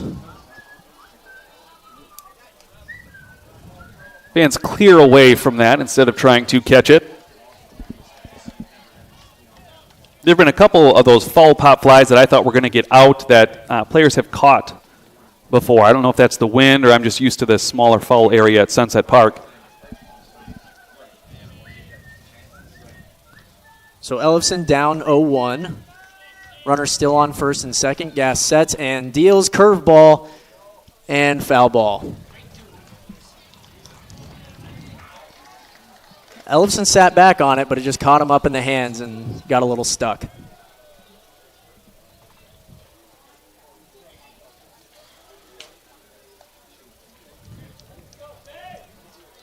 Oh, 2 here. Let's see if he takes that similar approach to Olson. Trying to put the ball in play somewhere, make something happen. Ellefson calls time.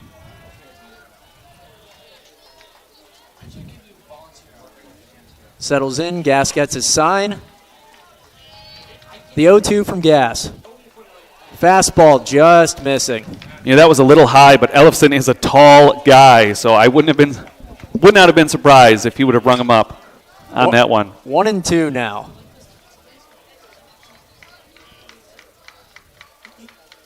And the pitch.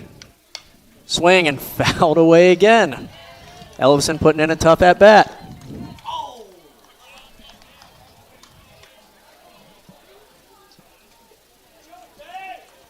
Count is 1-2. He's at 6 or 7 pitches already this at-bat. The count doesn't show it, but he's fought off a lot of pitches already in this at-bat. Certainly not making himself an easy out, that's for sure. The 1-2. Curveball swung in a little flare. Down, that's going to drop to right field. That might score a run, and they hold the runner at third. Runner at second as well. Ellefson reaches, and the bases are loaded with 1 out for Kimberly. Yeah, I definitely think that was the right call to hold Olson at third. You know, the throw was cut off, but I'm not sure Olson would have been able to get there. Brady Merzlicher going to courtesy run for Ellefson. Unless Olson saw that was going to get down right off the bat, I don't think he was scoring on that either. There was a chance, but that was a smart play there by the Kimberly third base coach to hold him. Certainly when you have Lex Canavy, your DH, coming to the plate. Maddox Hermes. Sorry, Maddox Hermes. Thank you. I was 1 pitch ahead, or 1 batter ahead. Hermes swings at a fastball high on the first pitch and swings through it, 0-1. Gas starting to pick up his pace now. 0-1 to Hermes. Swings through a fastball again. Quickly 0-2 on the Kimberly pitcher.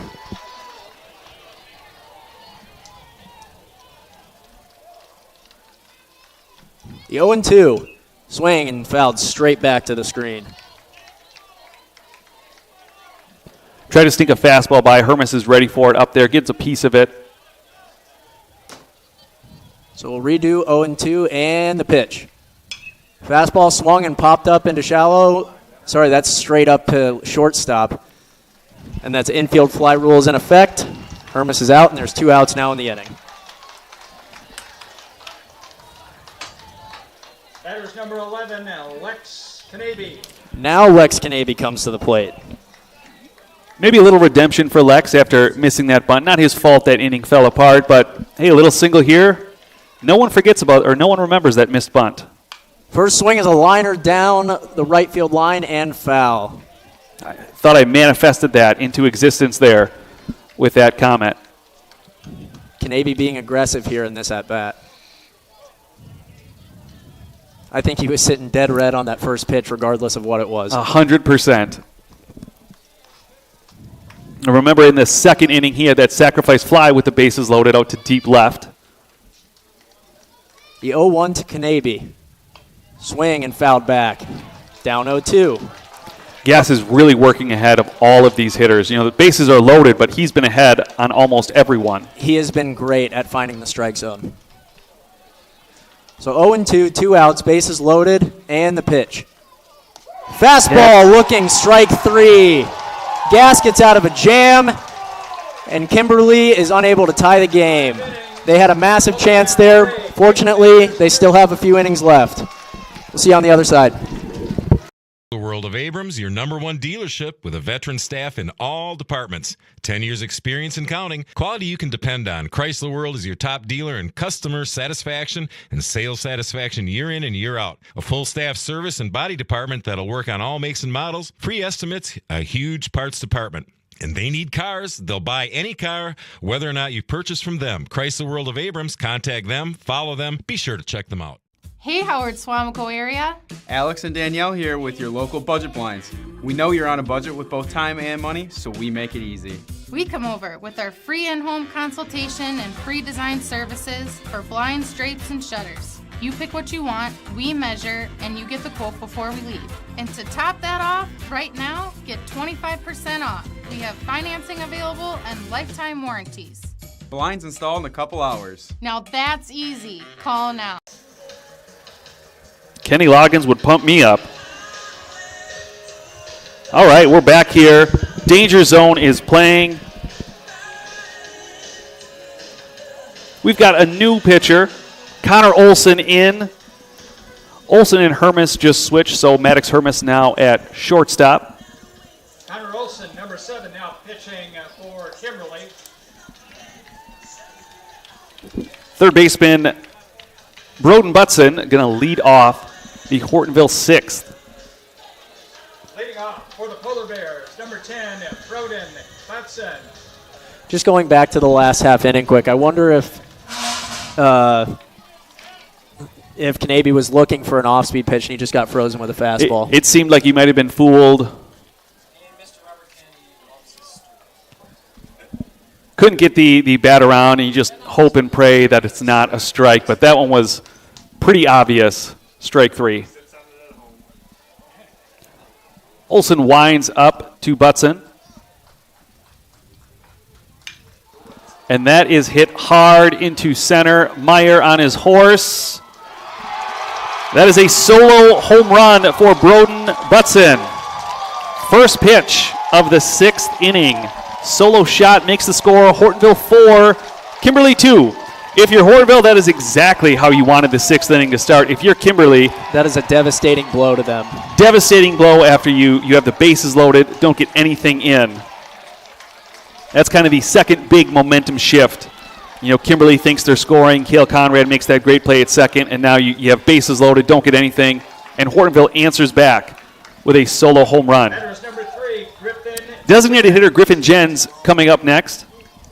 We'll have to see how Olsen responds now after giving up that first pitch homer. It's going to be the big question here. You have to respond. You can't let that one run turn into 2, 3, or 4 runs. Flush it and move on. That one's a breaking ball outside to Jens.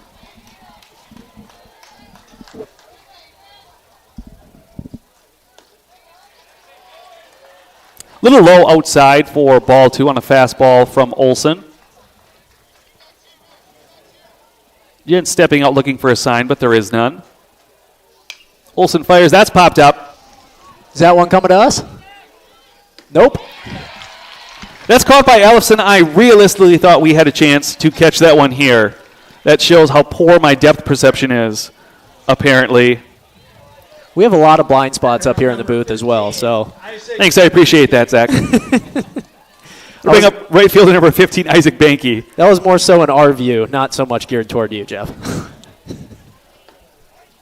Olsen fires a fastball for a strike on the outside corner to the Polar Bear 9 hitter. 1 run already in on the Broden Butson solo home run. Pitch just a little further outside, but similar, 1-1 the count. Banky had a single in the 4th and a fielder's choice in the 2nd.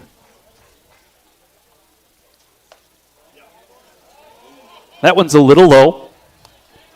You're going to have to pause on the call because our home plate umpire kind of stands up, steps back every call, and sometimes that arm comes out and sometimes it doesn't. How quickly are you calling strikes and balls if you're behind the dish today? If it's me, I like to make it a loud call right away.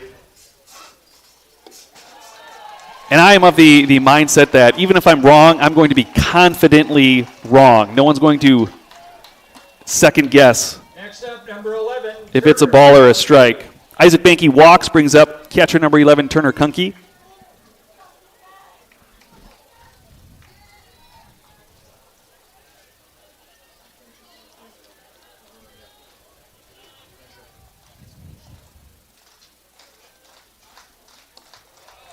That one's low as well. You know, I coached volleyball for a long time, too, and our girls would have to line judge at tournaments. And I always told them, just make the call confidently. Whether you're right or wrong, be confident about it, and no one will question you. A curveball inside. That's 6 consecutive by my count. Very rarely will someone fault you for making an aggressive mistake. Exactly. Kunke up 2-0. Banky on first. A swing into the hole at short. Hermes. What a play. Oh, my goodness. The first base umpire was in the middle of calling him safe and quickly changed it to out mid-motion. You know, just as we're talking about being confident with that call, both arms came up for safe, and then the one came out for out. Number 19, Cam. That'll bring up center fielder number 19, Cam Cronus. 6-3 on that put-out. Great play by Hermes. That play had essence of Derek Jeter to it. 100%. Just missed that Jeter hop. But that is a play, I think, if the ump calls him safe or out, he's right.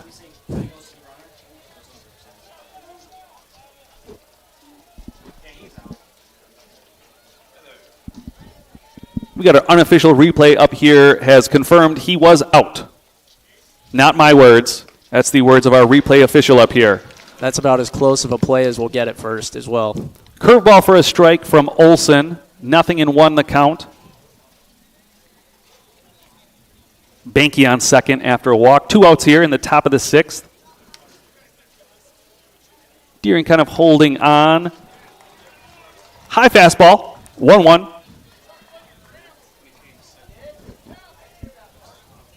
As the De Pere Redbirds return from wherever they went in between games.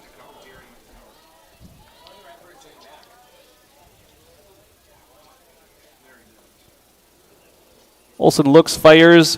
That's going to be low. 2-1 the count.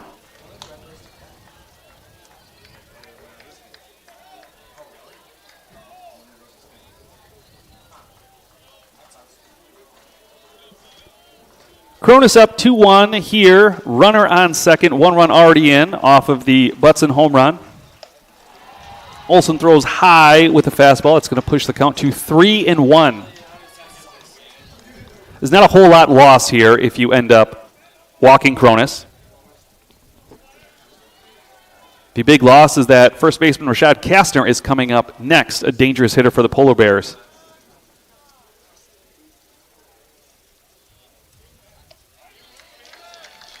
That was a strike. Just wanted to make sure before I said it. Curveball, outside corner, full count. That was a big-time pitch by Olsen there. 3-1, goes with a curveball. Must be feeling more comfortable with it. Yeah, that's a huge, huge pitch. Banky should not be on the move, as he's not being forced. There he but goes. He is on the move. That's popped up. Deering calls it and catches it. That's going to be 1 run on 1 hit, no errors, 1 left in the Hortonville 6th. After 5.5, the Polar Bears lead 4-2.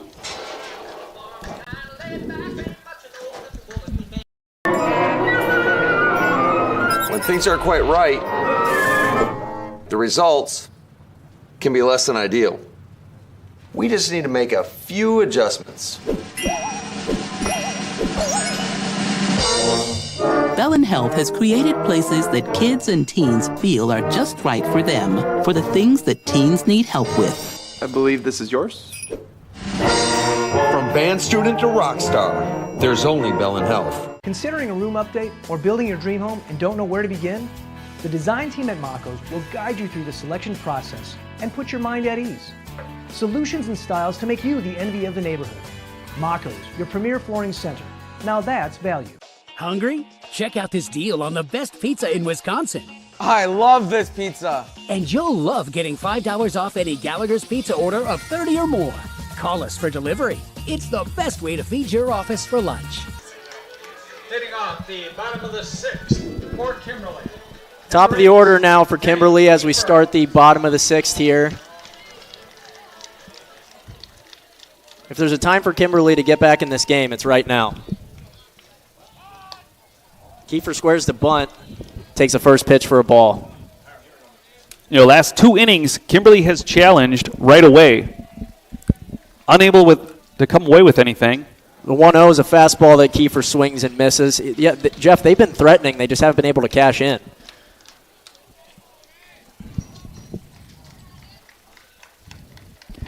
(0-2) from Gas. Swing and a miss. Sorry, the 1-1. Kiefer seems behind both of those fastballs. The 1-2. Swing and a called strike 3 on the outside corner. Kiefer goes down looking. You know, that kind of looked like the same thing we were talking about before, where it looked like he was looking off speed. Maybe got a little fooled. A fastball got him just a little faster than he thought, and you hope it's going to be a ball. Sawyer Deering up now. Will Gas challenge him this at bat. Goes right in up on his hands. And it fouls off the knob of the bat.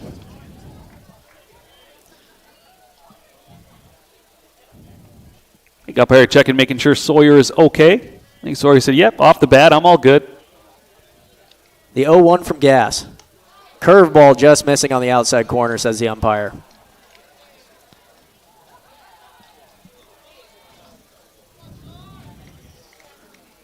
The 1-1 offering. Swing and a foul out of play. Taven Gas has gone right at these Kimberly hitters since he's come into the game. The 1-2. Fastball up and out. Yeah, he really gets the ball, gets back on the rubber, and he's ready to go. Really not giving these Kimberly hitters a chance to breathe in that batter's box. That was the same thing with Hortonville starter Brantner, too. They've both worked quickly. The 2-2 to Deering. Curveball high. You know, Sawyer adjusted a little bit there. Before he even stepped into the batter's box, he's already holding his hand up, asking the umpire for time to give himself a chance to get set before the pitch comes. Full count now in the offering. Ball 4 high to Deering. He walks for the second straight plate appearance. Batter is number 45, Ryan Halfman. Tying run for the Papermakers comes to the plate now. Ryan Halfman, their right fielder. Last time he had that bloop that Conrad came down with in the 4th inning. Yeah, sets and fires fastball upstairs. Ball 1.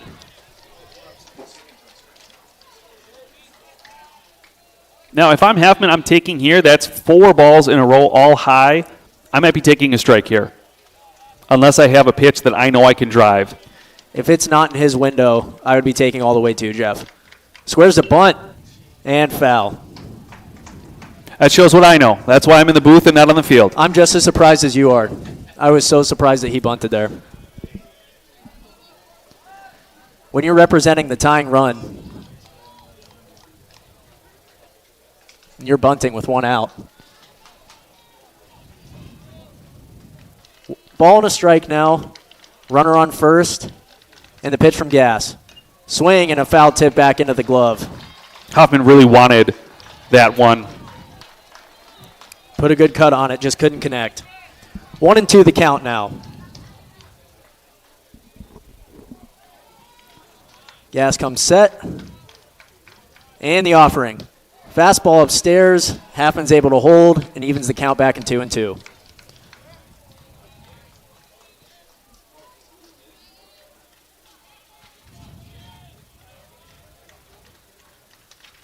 Two to Hoffman.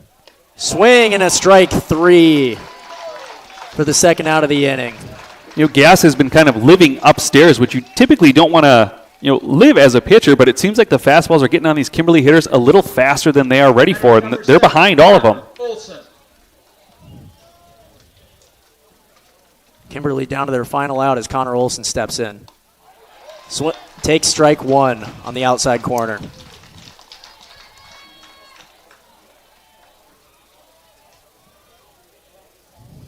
Gass working very quickly now. The 0-1. Fastball high. 1-1 now. You know, of the 5 outs that Gass has recorded, 4 of them have been strikeouts. 1-1 to Olson. Curveball swings right over top of it, down in the count, 1-2 now. Gass doing a great job of keeping the hitters off balance. He has really been mixing up his pitch as well. Will they send Deering in motion here?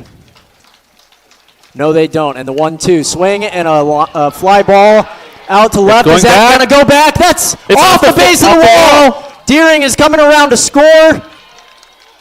Kimberly gets one back. Olson is into second with an RBI double. 1-run ball game. That hung up there long enough to where I thought it was going to get out. That was stayed in the park by inches. If that was, one fence series over, that might have been a home run. So Kimberly stays alive here in the 6th. And not only that, they are threatening to tie this game back up with Olson on second base. A courtesy, I think, Casey Hank out there on second, number 5. Jack Anselmo in the box now for Kimberly. First pitch to him. Ball down in the dirt.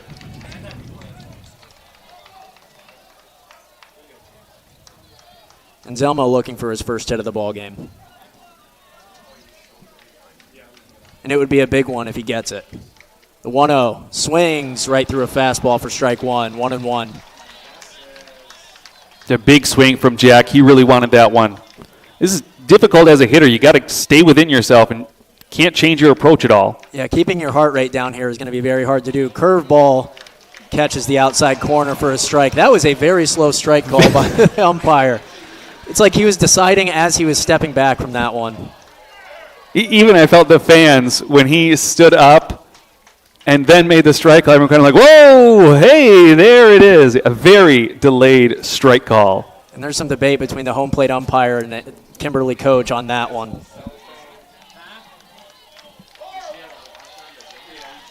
Anselmo has to do his best to flush it now, let it go, and only focus on this one. The only pitch that matters is the one coming to him. Kimberly fans are a little upset with that call. The Hortonville fans, what a great call. Gass checks the runner and the pitch. Swing and strike 3. Big third out, big response from Gass. Kimberly is able to get one run back, but they still remain one down as we head to the top of the 7th.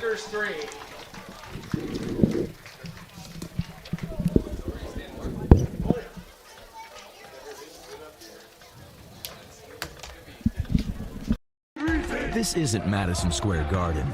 These drills probably won't make anyone a #1 draft pick. But these players are practicing for something important. While they work on their jump shots, they're also learning teamwork, discipline, self-confidence, how to deal with wins and losses.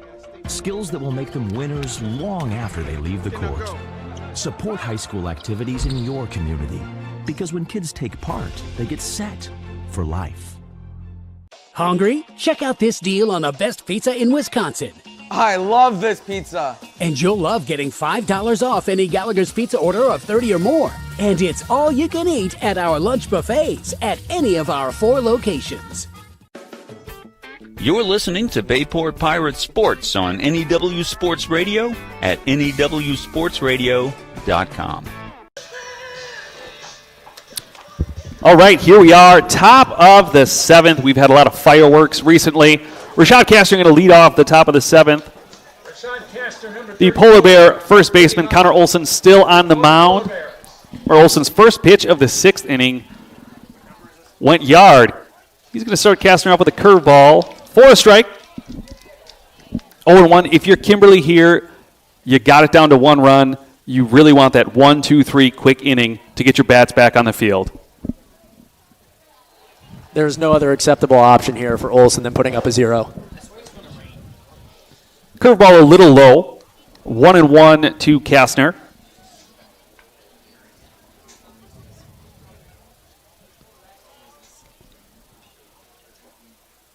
Olson winds up. Castner swings over the fastball. Foul takes it between Ellefson's legs.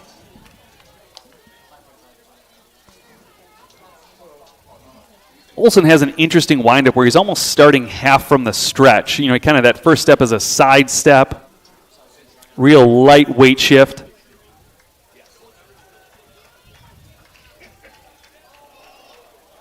I'm talking to Ellefson. Maybe it nicked one of them, the battery helps each other out. Make sure you're okay. How you doing? I'm okay. 1-2 count here. Olson with a curveball just past the outstretched Maddox Hermes. That is a single for Castner. The 9th Polar Bear hit today is going to bring up Cale Conrad, the Polar Bear second baseman. And Castner doing a great job there, hitting a seeing eye single. Just trying not to do too much with 2 strikes, just trying to find a hole in the infield. Gavin Krause going to pinch run, I believe, for Rashad Castner. Right, Castner's the first baseman, so it'd be a pinch runner, not a courtesy runner. Our home plate umpire making sure everyone is aware. We'll give him the thumbs up.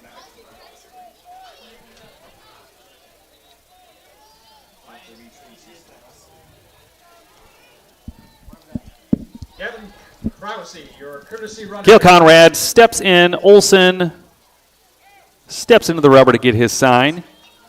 And check Krause at first base. Fastball low and outside.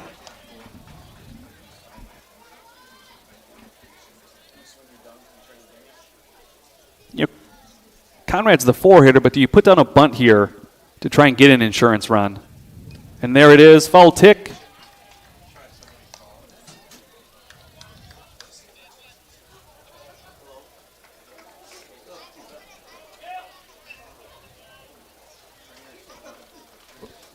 Yeah, playing some small ball here, Jeff, to try and get some insurance. Entirely not out of the question. You know, different schools of thought as a pitcher. If he's willing to give himself up, do you just throw a fastball and take the out, or do you throw that curveball and try and get him to stab at it, maybe pop it up? Olson opting to throw a curveball there. That's outside, 2-1. He's going to square early, and that's low, now 3-1. My mindset with this is just take the free out. I would agree. Just let him get it down and take the free out at first base. Trust your defense. Trust your pitching. Nice little bunt. Ellefson pops on it, throws it to Anselmo at first. Conrad sacrifices Rashad Castner's spot, who is Krause, over to second base. Bring up shortstop number 18, Gary Wiest.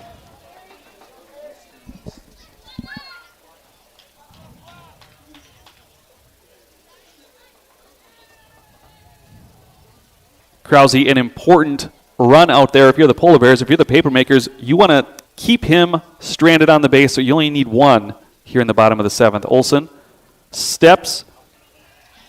Curveball gets Gary Weiss to kind of duck out, but it stays inside for ball 1.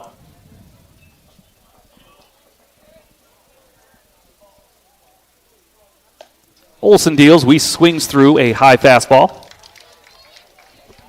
1-1 the count.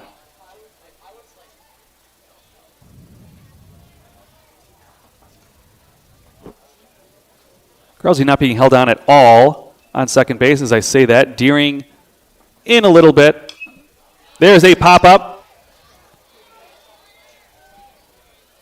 Deering calls and catches for the second out. Big second out for Connor Olsen.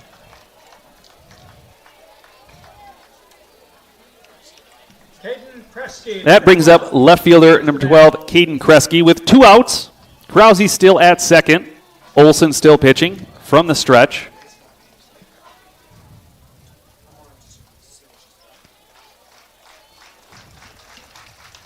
The Polar Bear fans clapping for their left fielder. Curveball that Kresge tries to lean into, not really lean into, but turns to take if possible, but it stays inside for ball 1.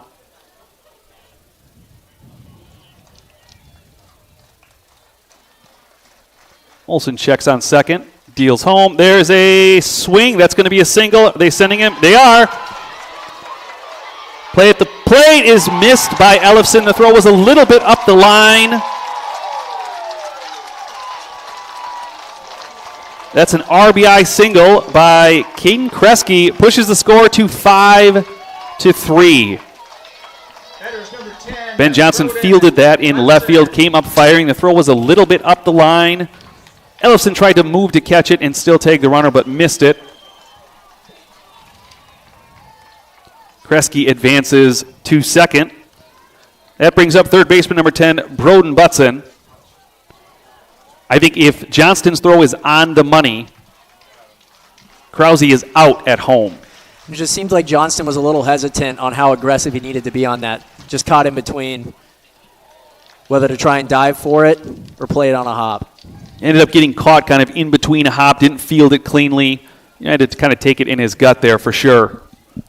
And in turn, taking him out of rhythm for his throw home. So 2 outs, 1 strike. Olsen deals a curveball outside. Caden Kresge on second.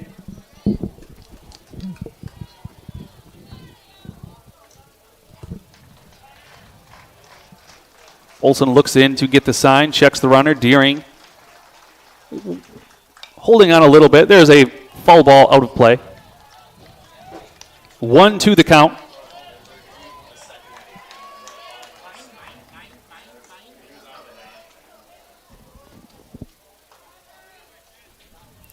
Olsen trying to limit the damage here, get the Papermakers into the 7th, just down 2.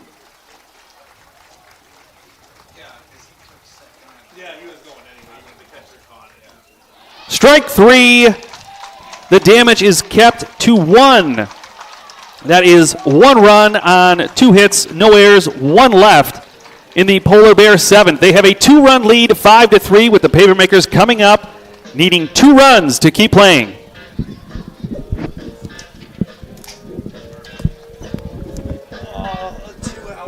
Smoking good ribs, wings, and pizza. Parker John's. Sides made from scratch, hickory smoked meats, yeah. Parker John's.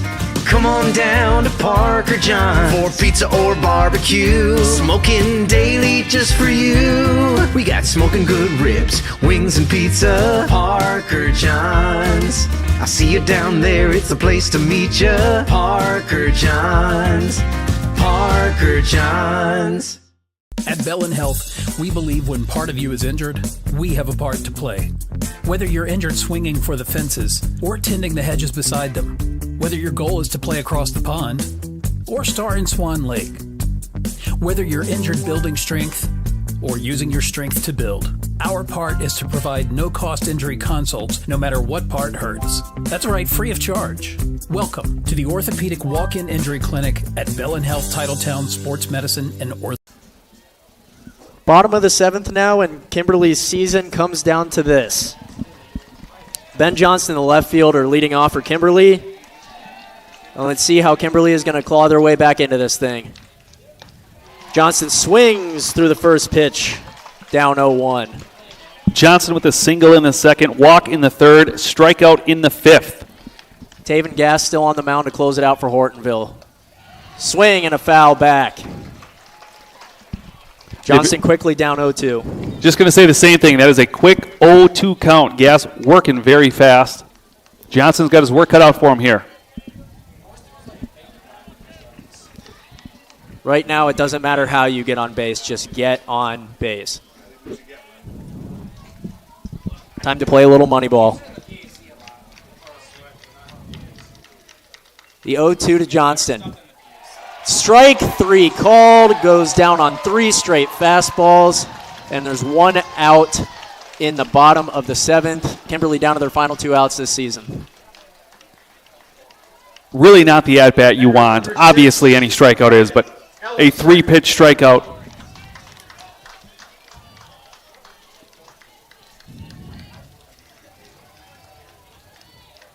First offering from Gass, fastball high to the catcher, Braden Ellefson.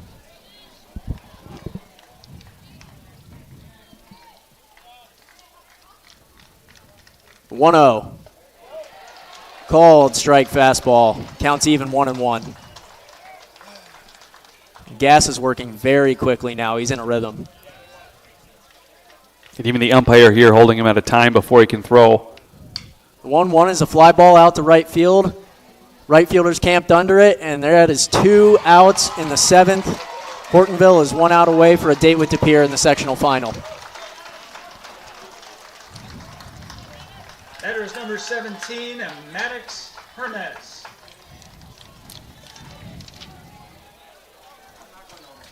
Maddox Hermes stepping in now. Gass steps, fires, swing, and a foul ball straight over the backstop.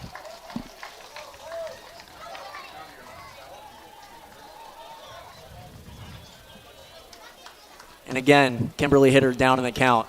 The 0-1. Swing and a foul ball straight back. Quickly 0-2 again, Jeff.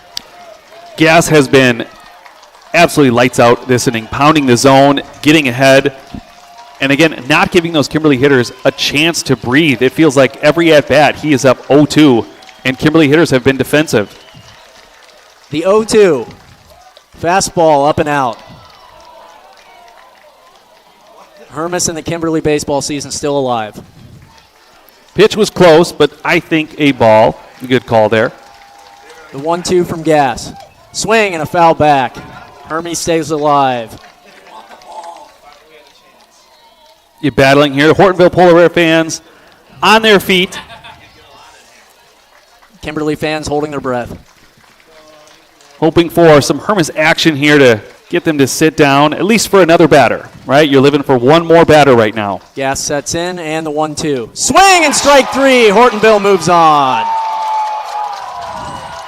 Final score. Gass was dealing for all 3 innings that he had. Taven Gass comes in and just shuts the door on Kimberly's offense. I think I have him for 7 strikeouts in, 9 outs? He just got into a rhythm and never stopped. It was a well-fought ball game all around, but in the end, Hortonville emerges victorious. Pulls it out 5-3. I have our final line score for the Polar Bears. 5 runs on 10 hits, no errors, 6 left on base. For Kimberly, 3 runs on 10 hits, 11 left on base. If you're the Papermakers, that 11 looms large. Just too many people left on base. Ever official game time, I guess unofficial because I'm not the official score, at 1 hour, 59 minutes, 34 seconds with first pitch coming at 12:59 p.m. Yeah, and it truly was a hard-fought ball game, Jeff. Like you said, that 11 is really going to loom over Kimberly's heads when they discuss it here in the post game. They had their opportunities. It seemed like they were going to manage to, fight and claw their way back in, but in the end, Hortonville just managed to shut the door on them time and time again. Yeah, Hortonville's pitching and defense did a phenomenal job of limiting Kimberly's scoring opportunities, shutting them down when they had guys on base. Not the result that I was hoping for, obviously being a Papermaker alum and staff member, but what an incredible baseball game we got to watch today. It really was, and we'll have to see what happens between the two teams in the sectional final as well. Anyone who sticks around for the 4 p.m. game is in for a real special game. I think so, too. Zach, I had a blast calling this game for you. Shout out to Chris for giving me the chance to do this. But this was an amazing experience, great facilities, just an all-around great day. So thank you to Bayport for allowing this to happen and doing such a great job today. Absolutely. What a fun afternoon. I had such a blast calling the game with you, Jeff, and it was just such an overall great baseball game to watch. I was glad these two teams gave us an exciting one.